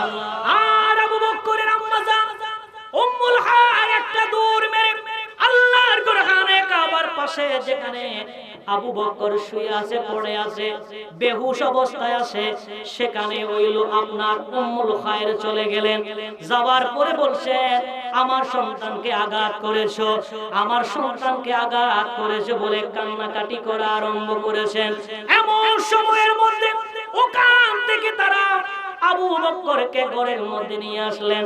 আর সিদ্দিক আকবরের বংশধরেরা এবার আল্লাহর ঘরখানায় কাবার পাশে তারা এবার বক্তব্য দেওয়া আরম্ভ করলেন। হে আরবের মানুষ, যারা আমাদের বংশধর আবু বকরকে যারা আঘাত করেছো, সিদ্দিক আকবর আবু বকর যদি মারা যায় তাহলে একটা কেউ বাঁচতে দেব না, আর যদি তিনি বেঁচে যায় তাহলে আমাদের থেকে রক্ষা পাবে।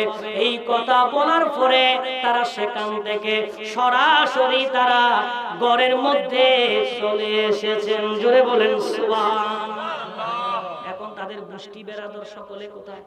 আবু বকরের ঘরে চতুর্দিকে ঘেরাও করে রাখছেন, দেখতেছেন হুঁশ ফিরে কিনা।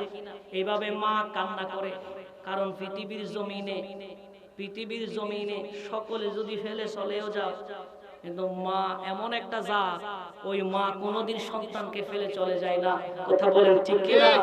কারণ পৃথিবীর জমিনে, দুনিয়ার জমিনে একমাত্র মা হচ্ছে সন্তানের জন্য সবচেয়ে বেশি আপন। কথা বলেন ঠিক না বেঠিক?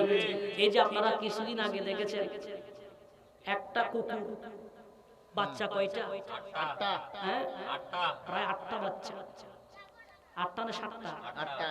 হ্যাঁ, 7টা বাচ্চা। এক মহিলা, তাও আবার এটা বলে সরকারি চাকরি করে,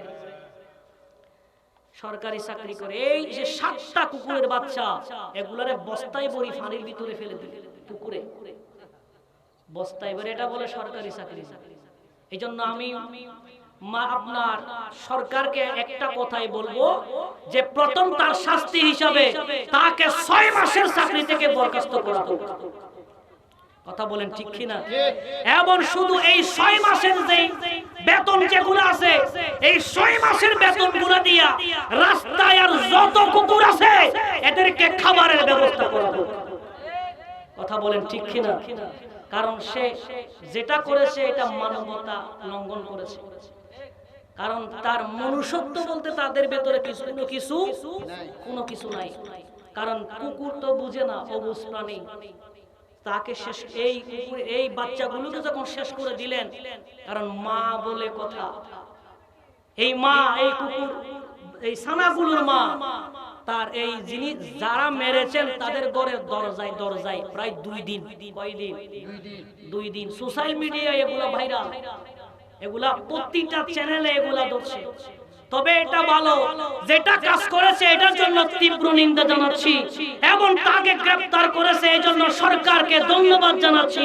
কিন্তু আমার একটা প্রশ্ন আছে, সেটা হচ্ছে আমার ভাই মাওলানা রইসউদ্দিনকে প্রকাশ্যে লাইভের মাধ্যমে তাকে নিশ্চিহ্নভাবে যেভাবে হত্যা করেছে, শেষ করে দিয়েছে, বর্তমান যুগে কুকুরের বিচার হয়, আমার ভাই রইসউদ্দিনের বিচার আমরা এখনো পাই নাই। কথা বলেন ঠিক কিনা? আমার ভাই রইসুদ্দিনের বিচার এখনো আমরা কোথায় আছি? কুকুরের বিচার হচ্ছে কিন্তু মানুষের বিচার হচ্ছে না। আমার ভাই রইসুদ্দিনের বিচার এখনো আমরা পাই নাই। অথচ এগুলা ভিডিও ফুটেজ আছে না নাই? এগুলাতে গ্রেফতার তো দূরের কথা, কোনো খবরই নাই এখনো পর্যন্ত। কথা বলেন ঠিক কিনা? কিন্তু দেখেন এই কুকুর ছানাগুলোকে করার পরে 2 দিন পরে তাদেরকে গ্রেফতার করে কারাগারে নিয়ে গেলেন। কিন্তু আমার ভাই রইসুদ্দিনের কোনো খবর নাই। এই জন্য ন্যায় বিচার পাওয়ার জন্য একটা কাজ করতে হবে, সেটা হচ্ছে আহলে সুন্নাত ওয়াল জামাতের পক্ষ থেকে একজন হলেও প্রার্থীকে সংসদে দাঁড়াইতে হবে। কথা বলেন ঠিক কি না? দেওয়ার দরকার আছে না নাই? আরো জবান আছে না নাই? সেখানে কথা বললে এখানে অটোমেটিক্যালি দৌড়াদৌড়ি করবে। কথা বলেন ঠিক কি না? যে জায়গায় গা হয়েছে সে জায়গায় ওষুধ দিতে হবে। আপনার গা হয়েছে মনে করেন নাকে, পায়ের আঙ্গুল ওষুধ দিলে হবে? আরো জোরবান না হবে? রোগ যেখানে সেখানেই তো আপনার মলম লাগাইতে হবে। কথা বলেন ঠিক না? আল্লাহ আমাদের সকলকে বুঝার তৌফিক দান করুন। আর একটা জোরে বলুন না আমিন। একটু দরুদ শরীফ পড়ি। আল্লাহুম্মা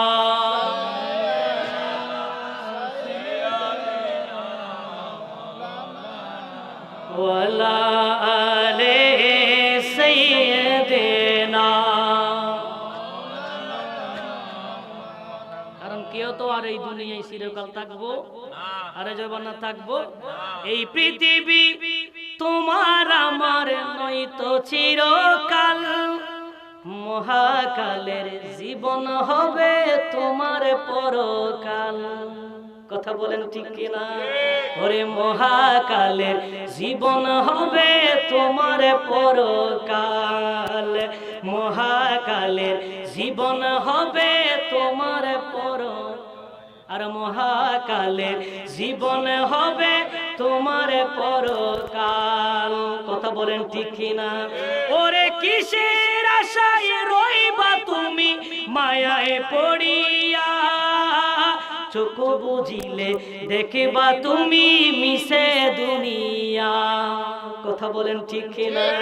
ওরে কিসের আশায় রইবা তুমি মায়ায় পড়িয়া, চোখ বুঝিলে দেখবা তুমি মিশে দুনিয়া, চোখ বুঝিলে দেখবা তুমি মিশে দুনিয়া।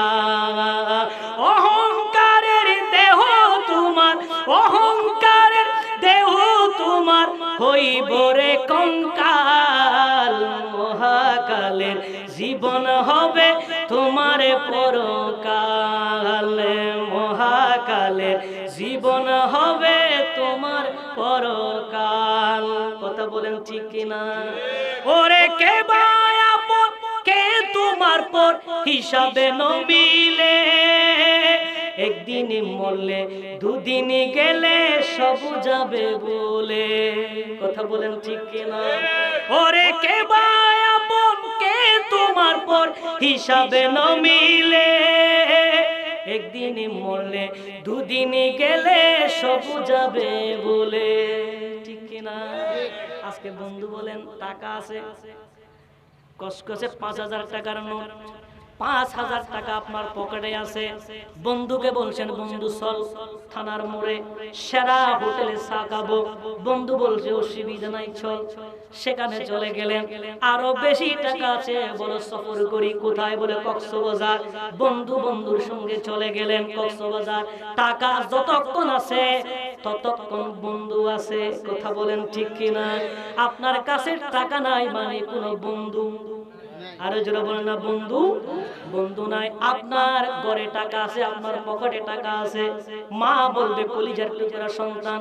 আপনার টাকা আছে, স্ত্রী বলবে আমার কলিজার টুকরা স্বামী। কথা বলেন ঠিক কিনা? আপনার কাছে যদি টাকা না থাকে ভালোবাসা জানালা দিয়ে পালিয়ে যাবে। কথা বলেন ঠিক কিনা? আর আপনি বলছেন ভাইগুলো সবচেয়ে বেশি আপন, আপনার চোখ বন্ধ হবে।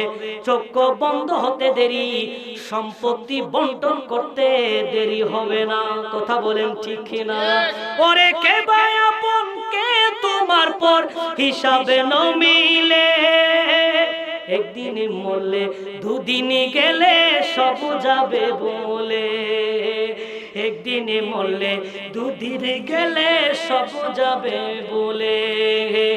সময় থাকতে পাল্টে ফেলো, সময় থাকতে পাল্টে ফেলো তোমার চলাচল, মহাকালে জীবন হবে তোমার পরকাল, মহাকালের জীবন হবে তোমার পরকাল। আল্লাহুম্মা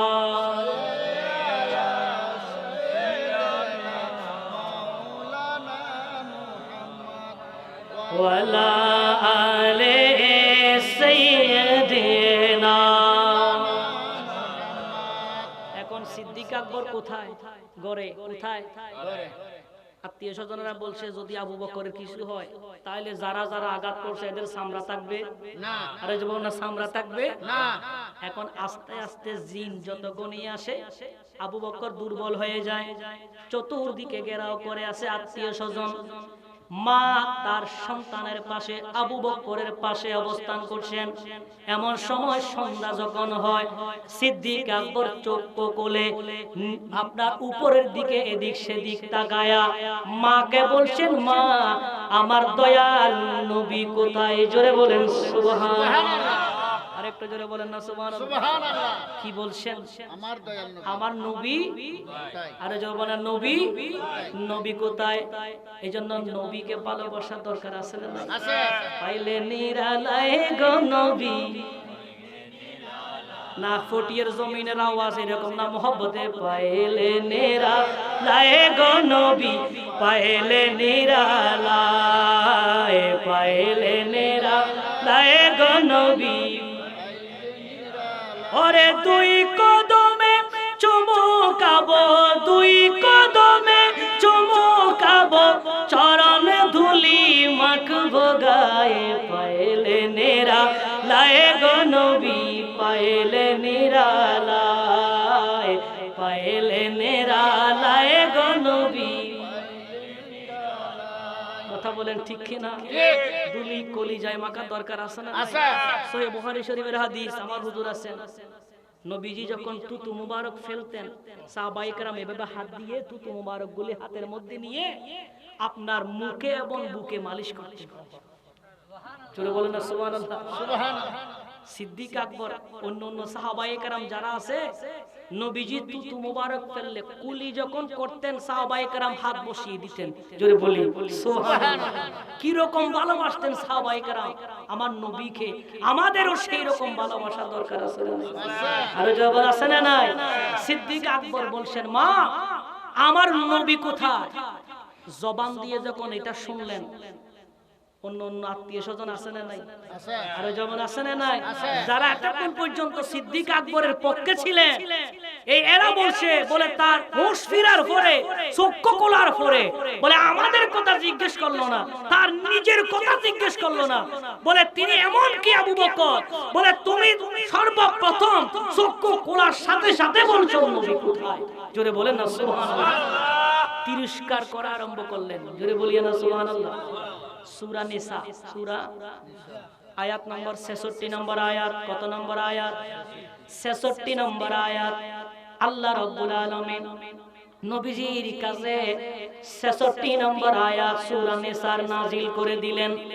আমার আল্লাহ রাব্বুল আলামিন বলেন, আমি যদি নির্দেশ দিতাম তারা নিজেদের জীবনকে শেষ করে দাও, তারা নিজেদেরকে হত্যা করে ফেলতো। জোরে বলেন সুবহানাল্লাহ। আরেকটু জোরে বলেন না সুবহানাল্লাহ। আল্লাহ রাব্বুল আলামিন বলেন সূরা নিসা 66 নম্বর আয়াত, আল্লাহ রাব্বুল আলামিন বলেন, ইয়া রাসূলুল্লাহ শুনো, তবে এমন কিছু সংখ্যক তারা এই কাজটা করত না। বলে কিছু মানুষ নিজের জীবনকে শেষ করে দেবে, আবার কম সংখ্যক মানুষ এটা করবে না। এই সূরা নিসার 66 নম্বর আয়াত যখন নাজিল হলেন, ওই মুহূর্তে হযরতে সাইয়েদানা সিদ্দিক আকবর উপস্থিত। এমন সময় আমার সিদ্দিক আকবর ডাক দিয়া বলেন, ইয়া রাসূলুল্লাহ, দয়াল নবীজি আমার, ও মায়ার নবী, ইয়া রাসূলুল্লাহ, আপনি যদি আমাদেরকে বলেন, আমাকে বলেন, নিজেই নিজেকে হত্যা করে ফেলো। ইয়া রাসূলুল্লাহ, এই মুহূর্তে আমি আবু বকর, আমি আমার নিজের জানকে শেষ করে দেব। জোরে বলেন সুবহানাল্লাহ। আরেকটু জোরে বলেন না সুবহানাল্লাহ। এটা সূরা নিসা 66 নম্বর আয়াত। কত নম্বর আয়াত? 66 নম্বর আয়াত। এই আয়াত যখন নাজিল হলো তখন সিদ্দিক আকবর উপস্থিত। সিদ্দিক আকবর বলছেন, ইয়া রাসূলুল্লাহ, শুধু একবার বলেন, একবার বলেন যে আপনি শেষ করে ফেলেন, নিজের জীবন হত্যা করে ফেলেন। বলে, ইয়া রাসূলুল্লাহ, আমি এই মুহূর্তে আমার কলিজা ছিঁড়ে আপনি নবীর কদমে দিয়ে দেব। জোরে বলেন সুবহানাল্লাহ। আরেকটু জোরে বলেন না সুবহানাল্লাহ। কাফেরেরা, আবু বকরের আত্মীয় স্বজন যারা আছে এরা সকলে চলে গেলেন, তিরস্কার করা আরম্ভ করলেন। সবাই চলে গেলেও কি মা চলে যাইতে পারে? আরে জোরে মজা পারে? আরে মায়ের মতো আপন কেহ নাই, নামটি তাহার বলার মতো নয়। কথা বলেন ঠিক কিনা? নিজের কলিজার টুকরা আম্মা উম্মুল খায়র নিজের সন্তানের দিকে তাকিয়ে আছে, আর তাকে বলছেন, বাবা যার নাম নিচ্ছ সে তো এখানে নাই। কার কথা বলছেন? বলে মুহাম্মদ। বলে, আবার মুহাম্মদ কে? সেটা আবার কোথায়? তুমি যেই কথাগুলি বলছো এগুলা তো আমি মিলাইতে পারছি না। মুহাম্মদ সেটা আবার কে? এবার বলছেন, কার কাছ থেকে নেব? মা বলছেন, বাবা জিহ্বার মধ্যে পানি দিয়ে দাও, কারণ তোমার জিহ্বা শুকিয়ে গেছে। মা উম্মুল খায়র বলেন, বাবা পানি দাও। আমার আবু বকর বলেন, আম্মা জান, ততক্ষণ পর্যন্ত আমি জিহ্বায় পানি দেব না যতক্ষণ পর্যন্ত আমি আমার দয়াল নবীর দিদার পাবো না। জোরে বলেন সুবহানাল্লাহ। আরেকটু জোরে বলেন না সুবহানাল্লাহ। হ্যাঁ, আমার আম্মা জান, জিহ্বায় পানি দেব না ততক্ষণ যতক্ষণ পর্যন্ত আমার নবীকে আমি দেখব না। বলে, তাহলে কার কাছে যাব? আবু বকর বলেন, মা একটা কাজ করো, হযরতে উমরের বোনের কাছে যাও, সেখানে গিয়া আপনার উম্মে জামিলের কাছে যাও। এই উম্মে জামিল আমার নবীর খবর দেবেন। জোরে বলেন সুবহানাল্লাহ।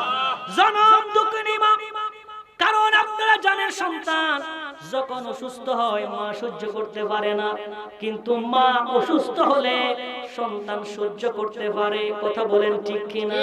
বাবার কাছে সবচেয়ে ভারী লাশ, সবচেয়ে ভারী বস্তু হয় ওটা যখন নিজের সন্তানকে নিজে কাঁধে করে খাটিয়ায় করে যখন বহন করে জানাজার মাঠে নিয়ে যাওয়া হয়। কথা বলেন ঠিক কিনা? সন্তান বাবার লাশকে আপনার বহন করে জানাজার মাঠে নিতে পারে, কিন্তু বাবা তার সন্তানের লাশ জানাজার মাঠে নিতে পারে না, কারণ তার এটা ওজন পৃথিবীর ওজনের চেয়েও ভারী হয়। কথা বলেন ঠিক কিনা? নিজের জনম দুঃখিনী মা উম্মুল খায়র সন্তানের দিকে তাকিয়ে উম্মে জামিলের কাছে গেলেন।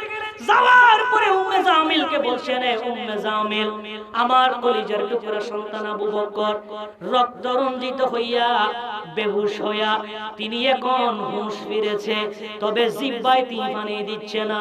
বলে, যতক্ষণ পর্যন্ত নবীর দিদার পাবে না। বলে, তোমার কাছে জানতে চাই সেই নবী আবার কে? সেই মুহাম্মদ আবার কে? তিনি কোথায় থাকেন? এই কথা বলার সাথে সাথে উম্মে জামিল বলে, হে উম্মুল খায়র, আপনি বলেছেন নবীর কথা।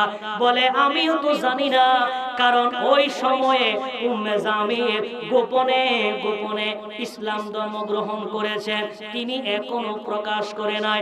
ডাক দিয়ে বলছেন, হে উম্মুল খায়র, আমি তাকে চিনি না, তবে আপনার সন্তান যে অসুস্থ, আপনার যেভাবে আঘাত পেয়েছে এটার জন্য আমি মর্মাহত হয়েছি। জোরে বলেন সুবহানাল্লাহ।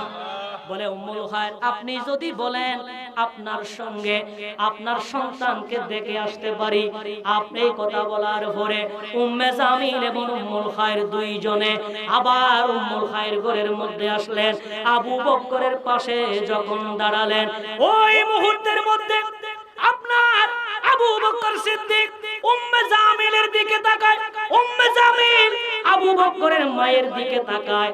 একজন অপরজনের দিকে তাকিয়ে আছে। এমন সময় আবু বকর জিজ্ঞেস করে উম্মে জামিল, তোমার কাছে জানতে চাই, বলো তো দেখি আমার দয়াল নবী কোথায়? জোরে বলেন সুবহানাল্লাহ। আরেকটু জোরে বলেন না সুবহানাল্লাহ। আমার নবী কোথায়? কিন্তু উম্মে জামিল ইসলাম ধর্ম গ্রহণ করলেও এটা গোপনে রেখেছে। কিন্তু উম্মুল খায়র ইসলাম ধর্ম গ্রহণ করে নাই। আবু বকরের মা সিদ্দিকা আকবরের মা এখনো ইসলাম ধর্ম গ্রহণ করে নাই। আবু বকর উম্মে জামিলের দিকে তাকায়, আর উম্মে জামিল উম্মুল খায়রের দিকে তাকায়। কারণ উম্মে জামিল বলে আমি যদি এখন বলে দিই নবী কোন জায়গায় আছে, তাহলে উম্মুল খায়র তো ইসলাম ধর্ম গ্রহণ করে নাই, হয়তো সে অন্য কাফের যারা আছে এদেরকে হয়তো বলে দেবে। এভাবে তিনি মনে করে আপনার উম্মে জামিল হযরত উমরের বোন উম্মে জামিল উম্মুল খায়রের দিকে তাকাচ্ছেন। তখন আবু বকর বলে, হে উম্মে জামিল, বলে ইনি হচ্ছেন আমার মা, বলে এদিকে তাকানোর দরকার নাই, বলে তুমি বলো আমার দয়াল নবী কোথায়? জোরে বলি সুবহানাল্লাহ। আরেকটু জোরে বলেন না সুবহানাল্লাহ।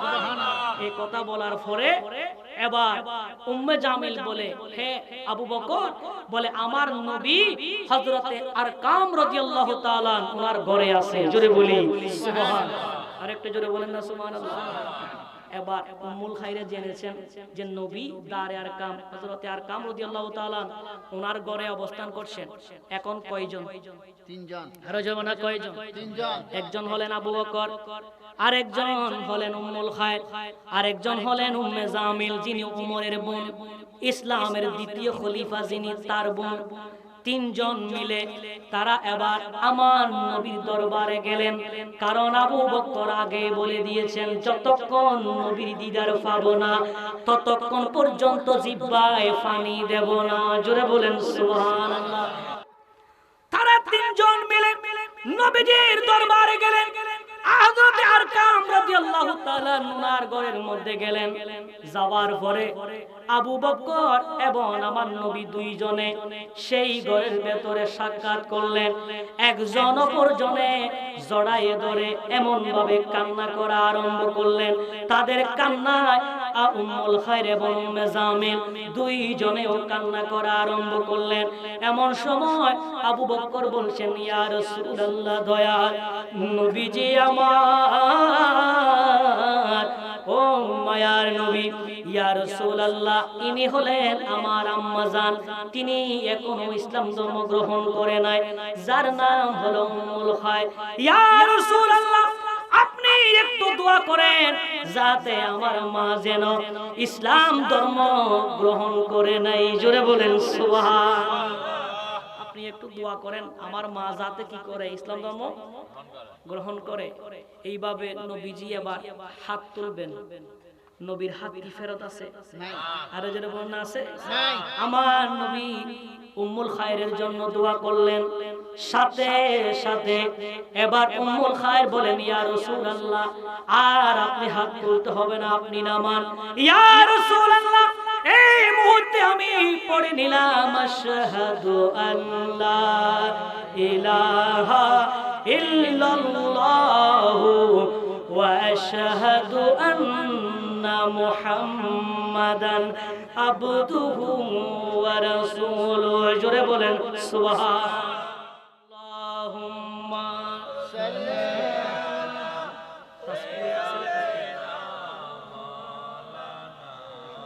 ওয়া আলা আলি সাইয়্যিদিনা।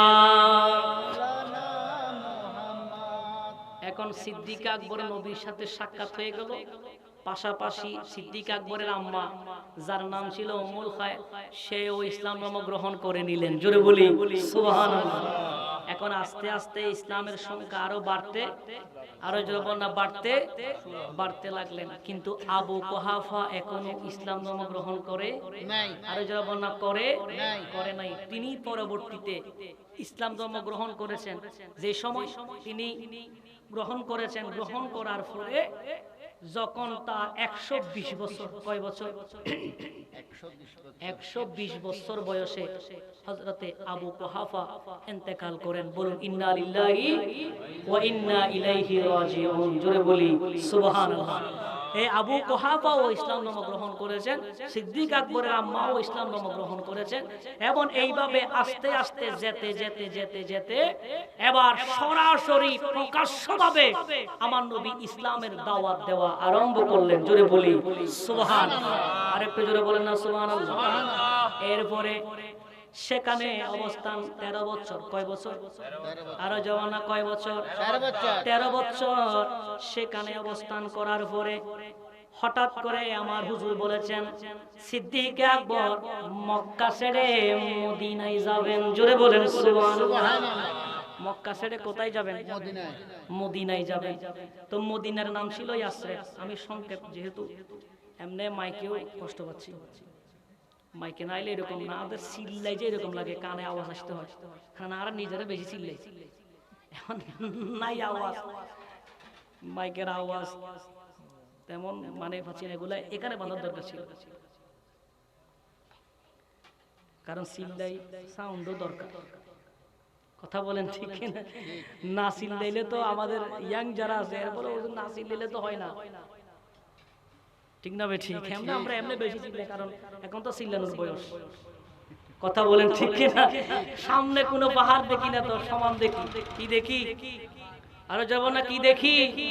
সমান দেখি, কারণ যৌবন যা দুনিয়া, আরো যারা বলেন না দুনিয়া, সামনে টিলা মিলা যেগুলো আছে এগুলা কিছু দেখি না, মনে করছি যে এটা পুরো সমান, পুরা কি সমান। আল্লাহ আমাদের প্রত্যেককে নবীর প্রেমের মোহাব্বতের যৌবন দান করুক, আমিন। আরেকটু জোরে বলুন আমিন। বলছিলাম কোথায় যাবেন? মক্কা থেকে মদিনায় যাবেন। মদিনায় যখন যাবেন, মদিনার নাম তখন মদিনা ছিল না, মদিনার নাম মদিনা ছিল না। হুজুর যেটা বলছেন, সিদ্দিক আকবরের কাছে গেলেন, সফর করলেন, কিছু দূর যাওয়ার পরে নবীজিকে সিদ্দিক আকবর কাঁধে নিলেন। কোথায় নিলেন? কাঁধে নিলেন। এতটুক পর্যন্ত হাঁটছে, যাওয়ার সময় অনেক মুজিজা ঘটেছে। সেখানে অনেক ছাগলের দুধ দহন করার পরেও আপনার ছাগল যেটা থেকে দুধ বের হচ্ছে না, ওই রকম ছাগি থেকে দুধ পান, আপনার দুধ বের করে দুধ পান করে আমার নবী অনেক অসংখ্য মুজিজা দেখিয়েছেন। জোরে বলি সুবহানাল্লাহ। এরপরে নবীজি যখন সামনে যেতে যেতে ঠিক গারে সুরের কিছু দূরে, গারে সুরের কিছু দূরে যখন আপনার কিছু দূরে, ওই মুহূর্তে আমার সিদ্দিক আকবর আমার নবীকে কাঁধে তুলে নিলেন। জোরে বলেন না সুবহানাল্লাহ। কাঁধে নিলেন কেন? বলে ইয়া রাসূলুল্লাহ, যদি আপনি হেঁটে হেঁটে গায়ের সুরের ভেতরে ঢোকেন, তখন কাফেরের মধ্যে এমন কিছু কাফের আছে, আপনার পায়ের চিহ্নগুলো দেখে তারা শনাক্ত করে নেবে আপনি নবী গায়ের সুরের ভেতরে ঢুকেছেন। জোরে বলি সুবহানাল্লাহ। এজন্য সিদ্দিক আকবর আমার নবীকে কাঁধে নিলেন। নেওয়ার পরে তিনি একবার ভেতরে প্রবেশ করবেন, নবীজির সামনে দাঁড়ালেন। বলছি ইয়া রাসূলুল্লাহ, আপনি এখানে একটু দাঁড়ান, আমি একটু ভেতরে প্রবেশ করি। সিদ্দিক আকবর ভেতরে প্রবেশ করলেন, গুহার ভেতরে। নবীজি গুহার মুখে দাঁড়িয়ে থাকছেন। তখন ভেতরে প্রবেশ করে সবগুলো পরিষ্কার করলেন। এখানে আপনারা জানেন, শুনেছেন যে অসংখ্য গর্ত ছিল। প্রত্যেকটা গর্ত আপনার পরিষ্কার করার পরে প্রত্যেকটা গর্ত নিজের চাদর দিয়া ছিঁড়ে ছিঁড়ে টুকরো টুকরো করে প্রত্যেক গুহার মুখ বন্ধ করে দিলেন। শুধুমাত্র দুইটা গুহার মুখ বন্ধ করার কোনো কাফর সিদ্দিক আকবরের ছিল না। জোরে বলি সুবহানাল্লাহ। না থাকার পেছনেও কোনো হিকমত আছে না নাই? আরো যেমন আছে না নাই? এতগুলো গর্তের মুখ কেন? সেই গর্তের ভেতরে ছিল একটা বিষাক্ত সাপ। বলছে নবীজি এই জায়গায় আসবে, বলে এটা জিজ্ঞেস করেছিলেন একজন থেকে, আল্লাহ নবী ঈসা আলাইহিস সালাম। ওনাকে বলেছিলেন, বলে ও ঈসা, বলে আপনি হলেন আল্লাহর নবী ঈসা রূহুল্লাহ, বলে আখির জামানার নবী আসবে, বলে এই দিক দিয়ে আসবে, ওই জায়গায় অবস্থান করবে। সেই দিন থেকে ওই গুহার ভেতরে সাপ এটা প্রায় 500 বছর নবীর জন্য অপেক্ষা করছেন। জোরে বলি সুবহানাল্লাহ। কয়শো বছর? আরো জমানা কয়শো বছর? 500 বছর পর্যন্ত সর্পটা গুহার ভেতরে একটা একটা করে ছিদ্র করে করে রাখলেন। তো সাপ বলতেছে, বলে যদি এই মুখটা বন্ধ করে দেয় এই মুখ দিয়ে দেখব, এটা বন্ধ করলে এই মুখ দিয়ে দেখব, এটা বন্ধ করলে এই ছিদ্র দিয়ে দেখব। এইভাবে অসংখ্য ছিদ্র করলেন সেই গুহার ভেতরে। সিদ্দিক আকবর ঢুকে সবকিছু পরিষ্কার করে নিজের কাপড় দিয়া প্রত্যেকটা গর্তের মুখ বন্ধ করে দিলেন, শুধু 2টা গর্তের মুখ বন্ধ করতে পারে নাই। জোরে বলি সুবহানাল্লাহ। কোনো কাপড় ছিল না। তখন নবীজিকে ডাকলেন, সেখানে পরিষ্কার করার পরে ভেতরে ঢুকাইলেন। নবীজির সিদ্দিক আকবরের উরুর ভেতর, উরুর উপরে নবীজির সের মুবারক রাখলেন, এবং যে 2টা গর্তের মধ্যে খাবার দিতে পারে নাই, ওই 2টা গর্তের মধ্যে সিদ্দিক আকবর নিজের পায়ের এক গুহার মুখে গোড়ালি দিলেন, আর এক গুহার মুখে বৃদ্ধাঙ্গুলি দিলেন। জোরে বলি সুবহানাল্লাহ।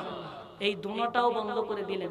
সিদ্দিক আকবর বলছে, যদি কোনো বলে আমি এগুলা এই জন্য বন্ধ করে দিচ্ছি যাতে কোনো বিষাক্ত জিনিস যাতে আমার নবীকে আঘাত করতে না পারে। জোরে বলি সুবহানাল্লাহ। আর একটু জোরে বলেন না সুবহানাল্লাহ। সিদ্দিক আকবরের উরের উপরে নবীজি সের মোবারক রেখে ঘুমাচ্ছেন, আরাম করছেন। ওইদিকে কাফেরেরা আমার নবীকে খুঁজতে লাগলেন, 100 উট উপহার দেবে যে নবীকে ধরতে পারবে। আবু জেহেল ঘোষণা করে দিলেন। কাফেরেরা তন্ন তন্ন হয়ে খুঁজতে লাগলেন। ঠিক ওই সময়ের মধ্যে নবীজি আরাম করছেন। আপনারা শুনেছেন যে সেখানে গুহার মুখের মধ্যে আপনার মাকড়সা জাল বুনে দিলেন, কবুতর ডিম পেড়ে দিলেন, এবং একটা বৃক্ষ এসে সেখান থেকে এসে মুখটা বন্ধ করে দিলেন। আর নবীজি ভেতরে সিদ্দিক আকবর সহ আরাম করছেন। কাফেরেরা গর্তের মুখের সামনে দাঁড়ালেন। সিদ্দিক আকবর বলছে, ইয়া রাসূলুল্লাহ, তারা তো গর্তের একেবারে মুখে, বলে তারা যদি নিচের দিকে তাকায় আমাদেরকে দেখতে পাবে। নবীজি সিদ্দিক আকবরের দিকে তাকালেন, তাকিয়ে আমার নবী একটা হাসি দিলেন। বলছে, আবু বকর, বলে তুমি মনে করছো বলে আমরা 2 জন আছি? বলে আমরা 2 জন না, এখানে আমাদের সঙ্গে স্বয়ং আমার আল্লাহ আছে। সুবহানাল্লাহ। আর একটু জোরে বলেন না সুবহানাল্লাহ। বলে আবু বকর ভয় কিসে? বলে তারা যদি এদিক দিয়ে ঢুকে, বলে আবু বকর আমরা 2 জনে এদিক দিয়ে বের হয়ে যাব। জোরে বলেন না সুবহানাল্লাহ। কি বুঝলেন? আবু বকর গর্তের ভেতরে প্রথম ঢুকেছেন। সমস্ত কিছু সিদ্দিক আকবর বন্ধ করে দিলেন। গুহার ভেতরে বেশি জানলে নবীর সেও সিদ্দিক আকবর জানার কথা। এখন সেখানে বলছে আবু বকর, এরা যদি এদিক দিয়ে ঢুকে আমরা 2 জন এদিক দিয়ে বের হয়ে যাব। জোরে বলি সুবহানাল্লাহ। তার মানে গুহার জায়গা সম্পর্কে সিদ্দিক আকবরের চেয়েও আমার নবীর জানা বেশি ছিল। ঠিক, জোরে বলেন না সুবহানাল্লাহ। তখন আবু বকর বলে এদিক দিয়ে তাকালেন, এভাবে দেখতেছে একটা পথ, হঠাৎ করে দেখছে একটা সাগর, নদী দেখলেন, নদীর পাশে একটা নৌকা দেখলেন। জোরে বলি সুবহানাল্লাহ। এরপরেও নবীজি আরাম করছেন, সেখানে বিষাক্ত সাপ সিদ্দিক আকবরের গোড়ালিতে আঘাত করলেন। আঘাত করার পরে নবীজি শুয়ে রইলেন ঘুমন্ত অবস্থায়। এমন সময় অজান্তে সিদ্দিক আকবর বলছেন, এখন যদি নবীকে ডাকি নবী ঘুমে ব্যাঘাত করবে, বলে মারা যাব, শেষ হয়ে যাব, কিন্তু নবীকে কষ্ট দেব না। জোরে বলেন সুবহানাল্লাহ। এবার এরপরে অজান্তে সিদ্দিক আকবর যন্ত্রণা সহ্য করতে না পেরে চোখের এক ফোঁটা পানি নবীজির সের মোবারকে পড়লেন। চক্ষু মোবারক করলেন, খোলার পরে বলছে, আবু বকর কান্না কেন? বলে ইয়া রাসূলুল্লাহ, বিষাক্ত সাপ আমাকে আঘাত করেছে। বলে তাই নাকি? বলে হ্যাঁ। এবার আমার নবী থুতু মুবারক বের করলেন, যেখানে কোন জায়গায় আঘাত করছে বলে এই জায়গায় থুতু মুবারক লাগিয়ে দিলেন।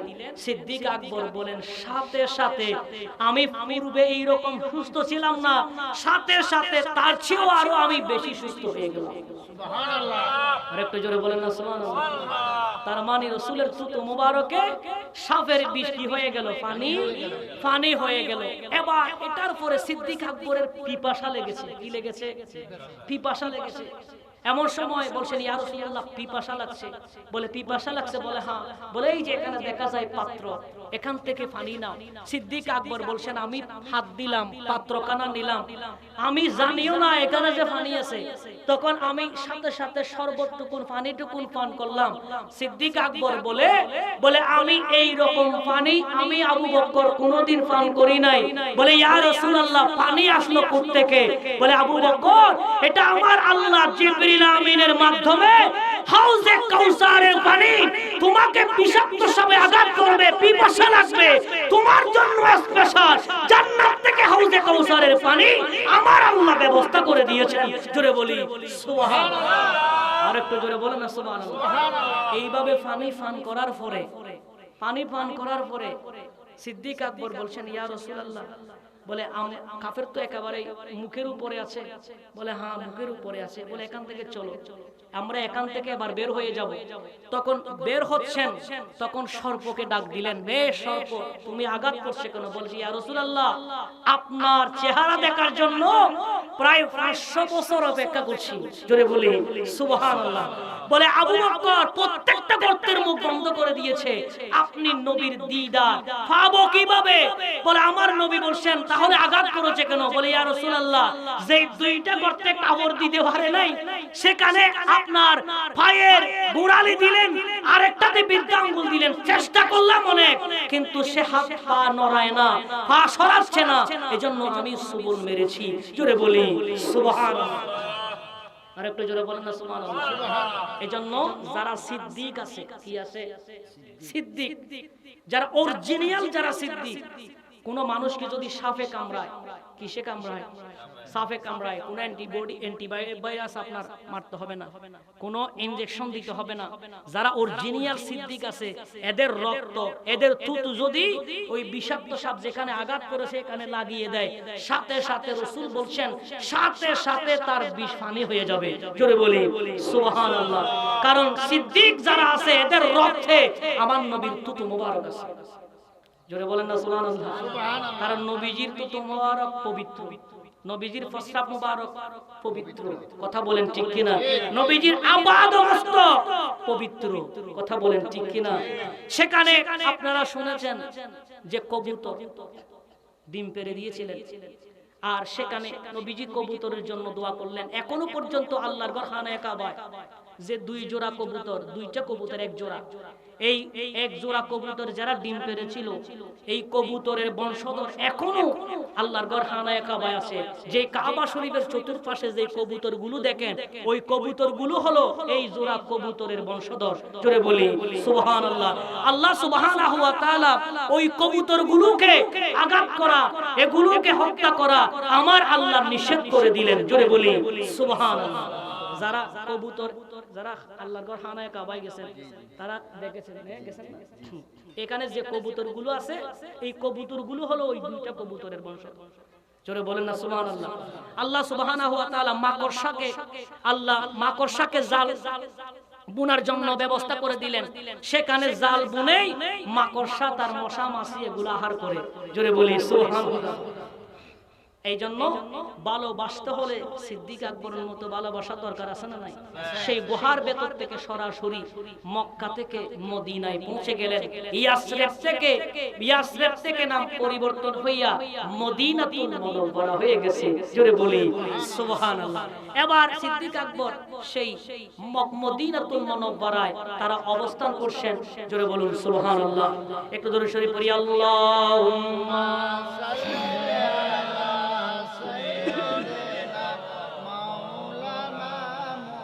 ওয়ালা আলে সাইয়্যিদিনা। শুধু তা নয়, সিদ্দিক আকবর বলে মসজিদে নববী শরীফের ভেতরে বসা, নবীজিও পাশে আছেন। বলছিলাম ইসালে সওয়াব মাহফিল, আমার ভাই যারা সাজিয়েছেন অনেকে ইসালে সওয়াব মাহফিল সাজায় না, আরো জোরে বল না, সাজায় না, করে না? সিদ্দিক আকবরও বসা, নবীজিও বসা। ঠিক ওই মুহূর্তের মধ্যে আপনার একজন ভিক্ষুক আসলেন। তিনি বলছেন, আসার পরে বলছেন, এমন কে আসো যিনি সিদ্দিক আকবরের বা নবীর ভালোবাসায় যিনি আমাকে সাহায্য করবে, সহযোগিতা করবে। যখন বলছে নবীর ভালোবাসায়, নবীজি উপস্থিত, সাহাবায়ে কেরাম উপস্থিত, সিদ্দিক আকবর বলছেন, এই লোক, ওগো আল্লাহর বান্দা, নবীর ভালোবাসায় তুমি যখন বলেছো, বলো তুমি কি চাও? বলে আমার পরিবার পরিজনের জন্য আহারের ব্যবস্থা চাই, আমার পরিবার পরিজন না খেয়ে আছে। জোরে বলুন না সুবহানাল্লাহ। সিদ্দিক আকবর বলছেন, ঠিক আছে, তোমার পরিবারের খাবারের ব্যবস্থা আমি করে দিলাম। জোরে বলি সুবহানাল্লাহ। এটা বলার পরে বলে, ঠিক আছে, বলে আমার আরেকটা শর্ত আছে। বলে সেটা কি? বলে এটা পূরণ করতে হবে। বলে তাহলে বলে দাও। বলে এটাও নবীর ভালোবাসায়। বলে ওগো আবু বকর, বলে আপনি আপনার দাড়ি মুবারক গুলি আমাকে ধরার অনুমতি দেন। জোরে বলি সুবহানাল্লাহ। যখন নবীর ভালোবাসায় বলছে, তখন তিনি এইভাবে ধরলেন। সিদ্দিক আকবর অনুমতি দিলেন। ওই লোকটা নবী আপনার আবু বকরের দাড়ি এইভাবে ধরলেন। ধরার পরে বলছেন, আল্লাহ, বলে আমি এমন একজন ব্যক্তির দাড়ি ধরেছি যিনি আপনার নবীকে ভালোবাসেন। জোরে বলি সুবহানাল্লাহ। বলে আল্লাহ, আমি হলাম অন্ধ, ওগো রব্বুল আলামিন, এই আবু বকরের দাড়ি মুবারকের উসিলায় আপনি আমার অন্ধত্ব দূর করে দেন। জোরে বলি সুবহানাল্লাহ। ধরার সাথে সাথে, বলার সাথে সাথে ওই জন্মন্ধ ব্যক্তি সাথে সাথে আল্লাহ সুবহানাহু ওয়া তাআলা তার জন্মন্ধ দূর করে তার চেহারায়, তার চোখের মধ্যে জ্যোতি ফিরিয়ে দিলেন। জোরে বলি সুবহানাল্লাহ। তিনি আবার দেখতে লাগলেন। সাথে সাথে জিবরিল আমিন নবীজির কাছে উপস্থিত। বলছেন, ইয়া রাসূলুল্লাহ, বলে এই মুহূর্তে যেই ব্যক্তিটা, অন্ধ ব্যক্তিটা আবু বকরের দাড়ির উসিলা দিয়ে দোয়া করেছেন, ওই জন্ম অন্ধ ব্যক্তি যদি আপনার দুনিয়ার যত অন্ধ আছে সমস্ত অন্ধের জন্য যদি আজকে দোয়া করত, উসিলা বানিয়া যদি সমস্ত অন্ধের জন্য দোয়া করত, তাহলে আল্লাহ রাব্বুল আলামিন বলে দিলেন দুনিয়ার জমিনে আর কোনো অন্ধ রাখবে না। জোরে বলি সুবহানাল্লাহ। আর একটু জোরে বলেন না সুবহানাল্লাহ। এজন্য কোনো ভালো জিনিসের উসিলা দিয়া, কোনো ভালো কাজের উসিলা দিয়া যদি আল্লাহর কাছে চায়, আল্লাহ কোনো ফেরত দেয় না। আর জোরে বলেন না, দেয় না, দেয় না। এজন্য এটা ভালো কাজ না খারাপ কাজ? ভালো কাজ। আর জোরে বলেন, ভালো না খারাপ? ভালো, ভালো কাজ। এই ভালো কাজের উসিলা এগুলো অবশ্যই অবশ্যই তার মা বাবা, আত্মীয় স্বজন যারা আছে এদের কবরে যাবে। এবং আমরা যারা উপস্থিত হয়েছি, আমি প্রথমেই বলেছি, তার আমলনামা থেকে জররা পরিমাণ কমাবে না। এবং আমরা যারা উপস্থিত হয়েছি, তার আমলনামায় যতগুলো সওয়াব লেখা হবে, আমরা আমাদের উপস্থিতির কারণে আমাদেরও আমলনামায় ততটুকু সওয়াব লেখা হবে। জোরে বলেন না সুবহানাল্লাহ। আল্লাহ পাক রব্বুল আলামিন আমাদের সকলকে বুঝার তৌফিক দান করুন। আর একটা জোরে বলেন না আমিন। ফেরেশতোं की सलामी देने वाले पूजे पड़ती